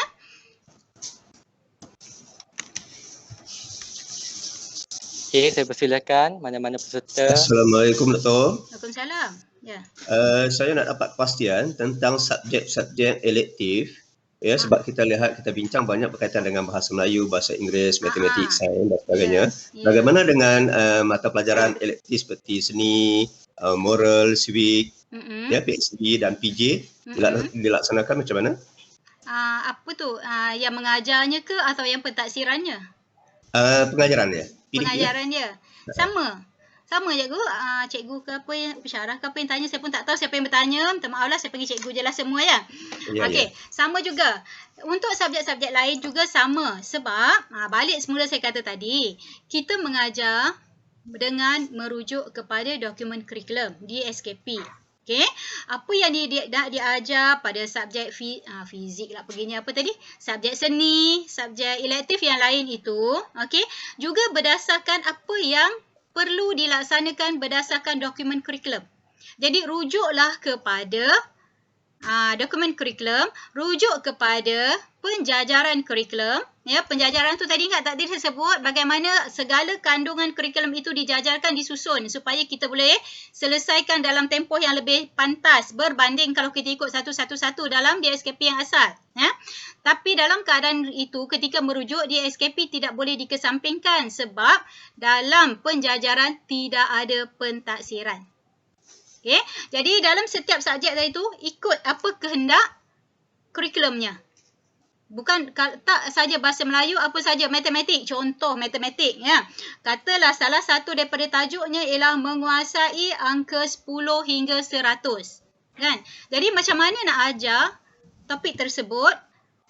Mungkin ada ya dalam penjajaran kurikulum ada topik lain yang boleh digabungkan. Tu semak balik kepada dokumen kurikulum yang sedang berkuat kuasa sebab dekat saya ni tak adalah pula saya tak adalah saya keluarkan semua dokumen kurikulum yang berkenaan. Jadi bagi tuan-tuan dan perempuan yang mengajar subjek-subjek yang lain itu, selain pada contoh yang saya sebut tadi, ya, sila rujuk kepada dokumen kurikulum yang sedang berkuat kuasa tentang kandungan-kandungan sukatan, ya, tajuk-tajuk topik-topik yang perlu diajar dan selaraskan dengan dokumen penjajaran 2.0. Itu je. Itu jawapan yang paling tepat untuk saya sebutkan. Ya, sebab saya tak ada tajuk. Bagaimana pula dengan aktiviti co-curriculum? Aktiviti co-curriculum, okey, setakat ini dia sebenarnya macam ni tau, aktiviti co-curriculum. Kalau kami di peringkat PPD untuk aktiviti co-curriculum, untuk melibatkan murid secara bersemuka buat masa ini kita masih belum boleh laksanakan. Ya, tetapi pada masa yang sama aktiviti co-akademik boleh dilaksanakan. Saya fikir nanti ketika tuan-tuan dan puan-puan berada di sekolah, ya, sekolah telah pun menerima makluman tentang pelaksanaan aktiviti co-akademik daripada PPD masing-masing. Sebab kalau saya sebut nanti kan, saya sebut berdasarkan PPD saya, tak wajarlah pula sebab adik-adik yang akan keluar praktikum tidak berada dalam daerah saya. Ya, jadi pihak PPD sebenarnya telah ambil peranan untuk aktiviti co-akademik yang boleh dilaksanakan semasa proses PDPR ini. Ya, sebenarnya kita ada banyak juga aktiviti, utamanya aktiviti co-akademik yang berbentuk E, kan? Kalau sajak boleh dilaksanakan pertandingan secara dalam talian, begitu jugalah dengan pertandingan pidato dan sebagainya, ada banyak. Nanti akan dapat maklumat dan maklumat itu sebenarnya akan dibantu oleh PPD di daerah masing-masing nanti. Ya? Satu lagi Dato', minta maaf. Silakan. Ya. Satu lagi saya nak tanya tentang apakah macam pengukuran, alat pengukuran yang digunakan untuk pemasukan markah untuk PBD itu di bahagian di tempat doktor, macam mana? Adakah ada khas sekolah itu memilih satu bentuk borang-borang format-format tertentu untuk pentaksir PBD yang boleh sama dengan BPK punya instrumen? Okey, untuk pengukuran. Pengukuran ya, betul. Terima kasih. Okey, pengukuran kita balik pada DSKP. Dalam DSKP ada dia punya syarat-syarat dia, nak letak TP1 macam mana, TP2, setiap satu tu ada dia punya asas-asas untuk menetapkan murid kita berada TP3, TP1 hinggalah TP6. Itu balik pada DSKP. Itulah sebenarnya panduan pengukuran untuk pelaksanaan PBD. Cuma dalam perekodan. Perekodan ni saya nak sebut sebab perekodan ini ada, tu saya sebutkan tadi kan, ada negeri ataupun sebahagian besar negeri memang ada perekodan yang perlu diisi oleh guru secara online. Jadi balik semula kepada lokaliti. Ya, memang ada perekodan secara online yang perlu diisi oleh guru tentang pelaksanaan PBD sebab data PBD ini akan sentiasa dikumpul oleh JPN dan PPD dan dianalisis. Dia seragam tak dengan BPK punya instrumen tu? Seragam tak? Ataupun selaraskan seluruh Ya. Dia tak lari dari situ. Guru pelatih kita boleh guna juga itu untuk mereka lah. Ya, betul. Sebab guru pelatih pun akan mengajar benda yang sama dengan apa yang diajar oleh guru sedia ada di sekolah. Betul tak? Jadi dalam keadaan itu, okey, dokumen pentaksiran ataupun kita sebut tadi, dokumen untuk PBD pun sama. Kat mana guru kena key in, guru sedia ada kena key in, kat situlah juga guru pelatih kena key in. Sebab benda tu direkodkan. Kalau tak nanti ada pula kelas-kelas yang diambil oleh guru pelatih tiba-tiba hilang pula dia punya data PBD, apa akan berlaku? Kan? Jadi dia akan sama saja nanti. Di peringkat sekolah akan diberi penjelasan kepada guru pelatih yang akan sampai ke sekolah yang berkenaan. Kalau tak diberi penjelasan, mohon adik-adik guru pelatih bertanya. Sebab waktu dalam latihan ni kena rajin-rajin tanya. Kalau tidak, tak dapat banyak ilmu. Ya? Okey? Satu lagi Doktor. Nak tanya, boleh tak dalam IPS belajar kita masuk IPS tu, kita masukkan slot PBD. dalam RPH pelajar tu? Dalam Se- pelajar praktikum kita. Sebenarnya PBD tu ialah pentaksiran. Dalam RPH tu kan dah ada dah ruang untuk pentaksiran. Okey, kejap. Kita tengok kejap. Biasa tengok tak SKPM G2 Standard 4? Adik-adik, nak tanya adik-adik ni. Biasa tengok tak SKPM G2 Standard 4? SPPM ni kita akan letakkan pada pelajar pada minggu hadapan, Doktor.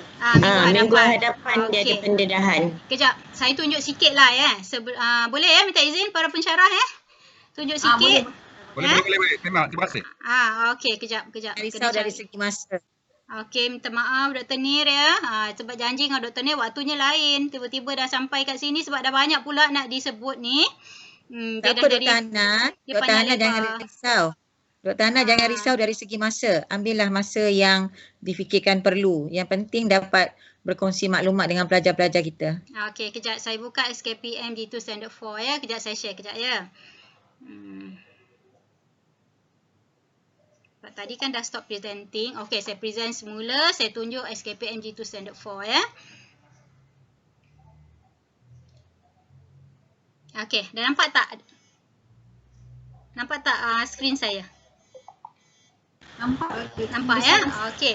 Dia ni SKPM Standard 4 ni dia memang kalau tengok dia sekejap saya plus besarkan supaya dia sikit, besar. Hana. Ya kejap Sebab bila dia saya besar-besarkan dia jadi hilang kejap. Dashboard. Dia dokumen dia beginilah. Ni asal yang diberi. Dia memang kalau paparannya kecil saya besarkan. Harapnya sebab saya cuma nak tunjuk bahagian apa yang nak dilihat dalam SKPM G2 Standard 4 ini sajalah ya. Saya tak berhasrat pula nak tunjuk tentang dia keseluruhannya tidak.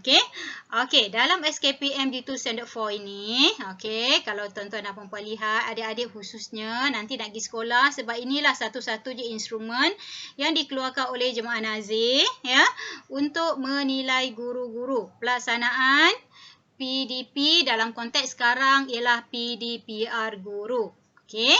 Kalau kita lihat kat sini, dia ada 2-3 perkara kat sini. Pertama pada tahap tindakan. Tahap tindakan ini ialah apa yang kita kena buat. Kemudian di sini ialah tahap kualiti. Tahap kualiti ini akan menentukan agaknya ketika dinilai itu berapa skornya. Ya. Tapi dalam konteks pelaksanaan PBD ataupun dalam perbincangan hari inilah saya cuma nak kita fokus kepada bahagian tahap tindakan je, apa yang perlu ada sebab kebetulan dah tanya saya tentang pentaksiran tadi kan. 4.1 ni peranannya ialah guru sebagai perancang. Tahap tindakan di sini guru merancang pelaksanaan PDPC. Di sini sebenarnya boleh dilihat pada RPH yang disediakan oleh guru pelatih. Atau kalau kat sekolah guru-guru lah. Saya dalam konsep adik-adik ni saya sebut guru pelatih. Lihat apa yang mesti ada ya dalam RPH tersebut. Ini berdasarkan pekeliling ya. 9 saya tak ingat 1999 bilangan 3 kot. Kalau tak silap saya lah, saya tak berapa nak ingat pekeliling tu, tarikh dan tahunnya saya tak berapa nak ingat.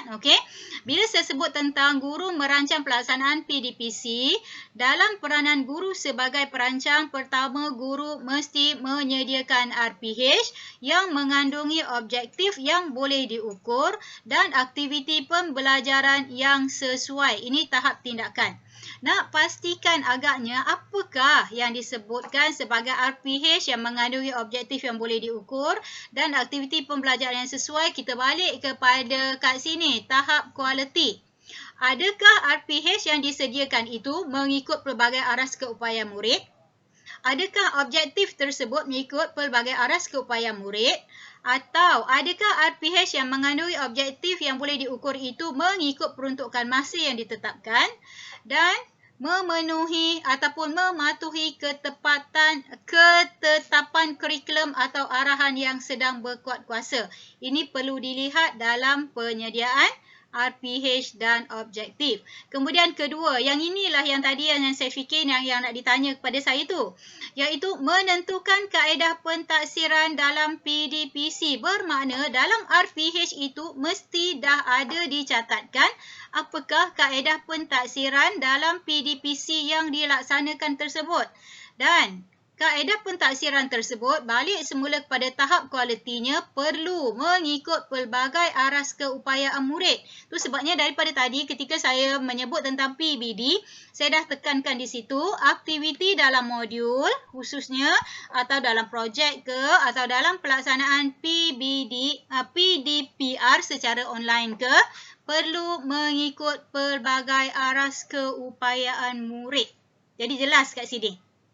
Kedua, menentukan kaedah pentaksiran dalam PDPC mengikut peruntukan masa yang ditetapkan. Ini selaras dengan apa yang kita sebut tadi semasa kita bicarakan tentang PDPR.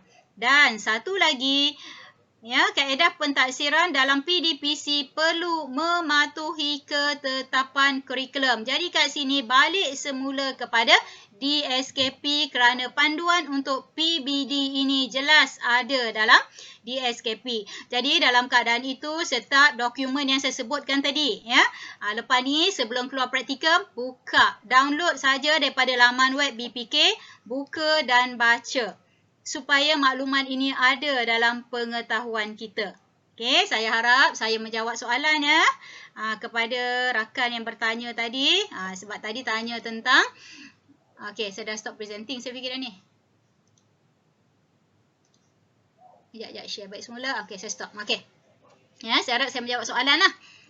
Jadi maknanya perlu ada dalam RPH. Itulah rumusannya daripada cerita yang banyak tadi tu.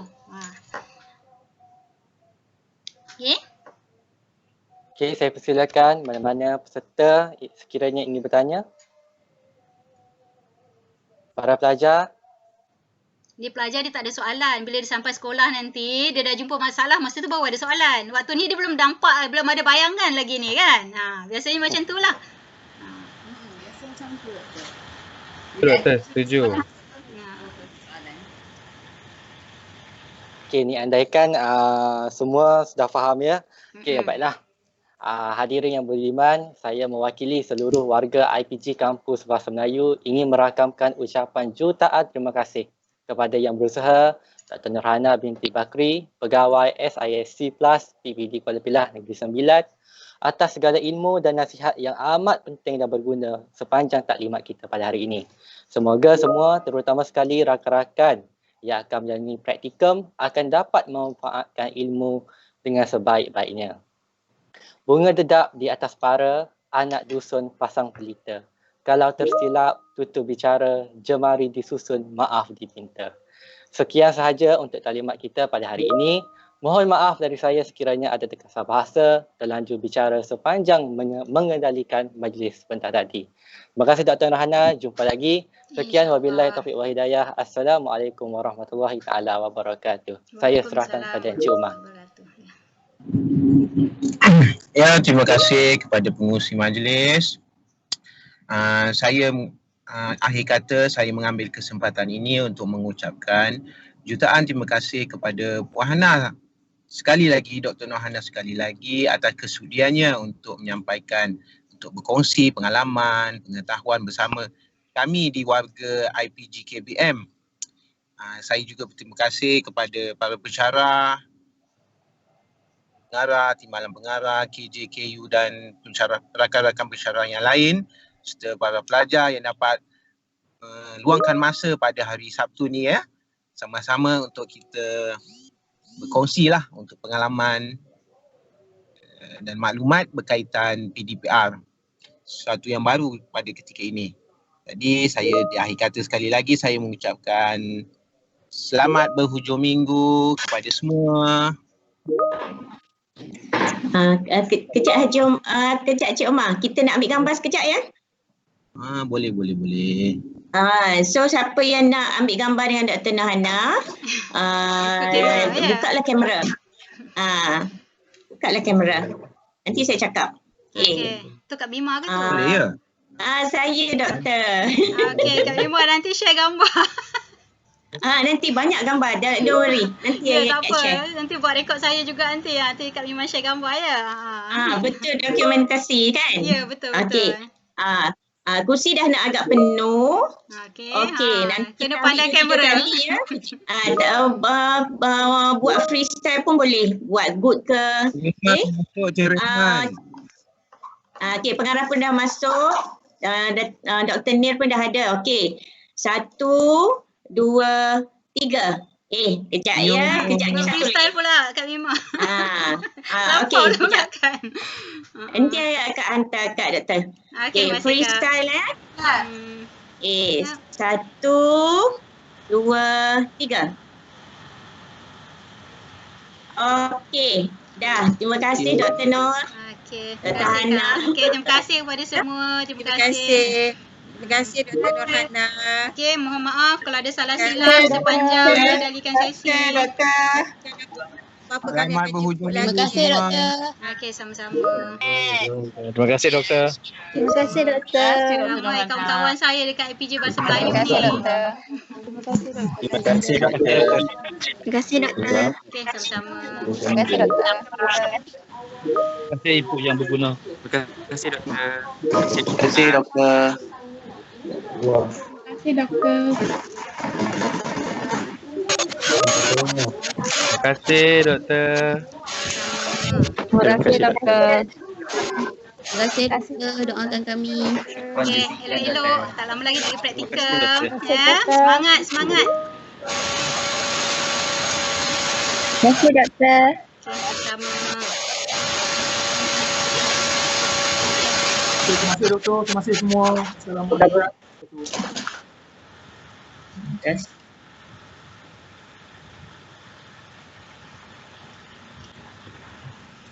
Terima kasih semua. Okey, terima kasih Kak Norizan, lama tak jumpa. Lama tak jumpa. Sihat? Sihat. Hana, program ni ada SPL KPM ya Hana? Ya Kak. Ada di bahagian chat tu ada diletakkan dia punya. Oh, ada ke? Ada di bahagian chat tu. Tapi saya fikir kat sini untuk peserta kot. Tak, saya dah terberisikan bagi pihak Dr. Nur. Okey, terima kasih Asra. Terima kasih. Terima kasih Dr. Hana. Saya sama-sama. Dah habis sesi, minta maaf lah panggil nama macam-macam biasa, macam-macam kawan je kan. Dah habis sesi kan. Tak apa. Kak Ana, thank you Kak Ana. Okey, jumpa lagi. InsyaAllah jumpa lagi Ana. Dr. Ana. Ya, saya. Okey, ni baru jumpa. Okey, bye Kak Ana. Okey, bye Ana. Okey, bye. Ya. Dr. Ana. Ya, saya. Ramai yang kenal. Saya Puan Hafsah. Okey. Tadi apabila doktor terangkan tentang aktiviti tu kan, yang perbezaan tu. Okey. Eloklah doktor selitkan sikit pedagogi terbeza kita. Ni Pak Afsah nak bagi tahu ni. Alamak, ramai dah keluar ke? Ramai yang ada lagi ni. Nak sembang sikit ni dengan Pak Afsah ni. Boleh sambil-sambil. Kami dekat PPD Kuala Pilah kan, kami mengangkat pedagogi terbeza tu sebagai satu daripada program kami, program besar kami tau. Jadi dalam PDPR ni, kebetulan saya jadi penelaras, saya ceritalah. Jadi memang kami susunkan supaya pelaksanaan pedagogi terbeza itu jalan selaras, serentak. Bukan serentak, kita sebut sebagai apa? Selari dengan PDPR. Betul. Seiring dengan PDPR. Jadi betul. saya banggalah apabila kita dapat join dia, kita boleh apa orang kata, apa kita nak kata ya, kita boleh murnikan dia, blend dia dalam masa kita melaksanakan PDPR ini. Dan pada tahun 2021 pedagogi terbeza kita, insyaAllah kita akan teruskan lagi. InsyaAllah. Tadi contoh yang saya bagi tadi pun ada kaitan dengan PDPR juga tu kan, nampak tak terbeza mengikut aras tu kan. Memang saja je bagi contoh macam tu. Sangat tepat. Okey, terima kasih doktor. Okey, insyaAllah jumpa lagi Kak. Assalamualaikum Dr. Nir. Waalaikumsalam Kak Afsah. Ya, Dr. Nir pun sekarang jadi orang kuat untuk 108. Kak Nir. Okey Kak Nir, jangan lupa tu. Kak Nir tadi akan terus memanggil apa ni, akan terus melibatkan Hana insyaAllah dari semasa ke semasa. Dan setakat ini saja. Perkongsian ni akan berterusan nanti insyaAllah. Ya Puan Asila, kita hari Isnin ni Puan. Ya, ya. Terima kasih Dr. Nohana. Okey, sama-sama. Minta maaf hujung-hujung ni jadi tak rasmi dah panggil-panggil nama je. Minta maaf Tak. banyak. Sebab tu nak cakap masa hujung-hujung je. Terima kasih banyak-banyak sangat. Ya. Sama-sama. Ana Ada juga pendedahan ni apa ni? kita ada juga Pengarah. Okey, terima kasih Puan Pengarah ya atas undangan. Ya, itulah. Terima kasih banyak. Okey, Okey. sama-sama. Okey, Assalamualaikum semua. Assalamualaikum warahmatullahi wabarakatuh. Ana malam ni jangan lupa temu janji kita. Ya Kak, tapi ya Allah Tuhanku tak siap habis lagi. Minggu ni ya Allah penuhnya pagi petang dengan GM. Apa insya-Allah Kak Ni akan siapkan. Kena buat link untuk malam nanti saya post kat grup. Okey, lepas ni kan saya buat.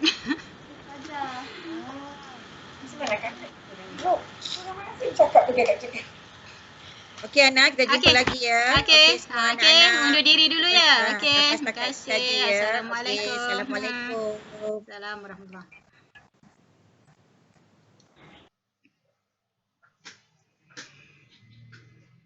wabarakatuh.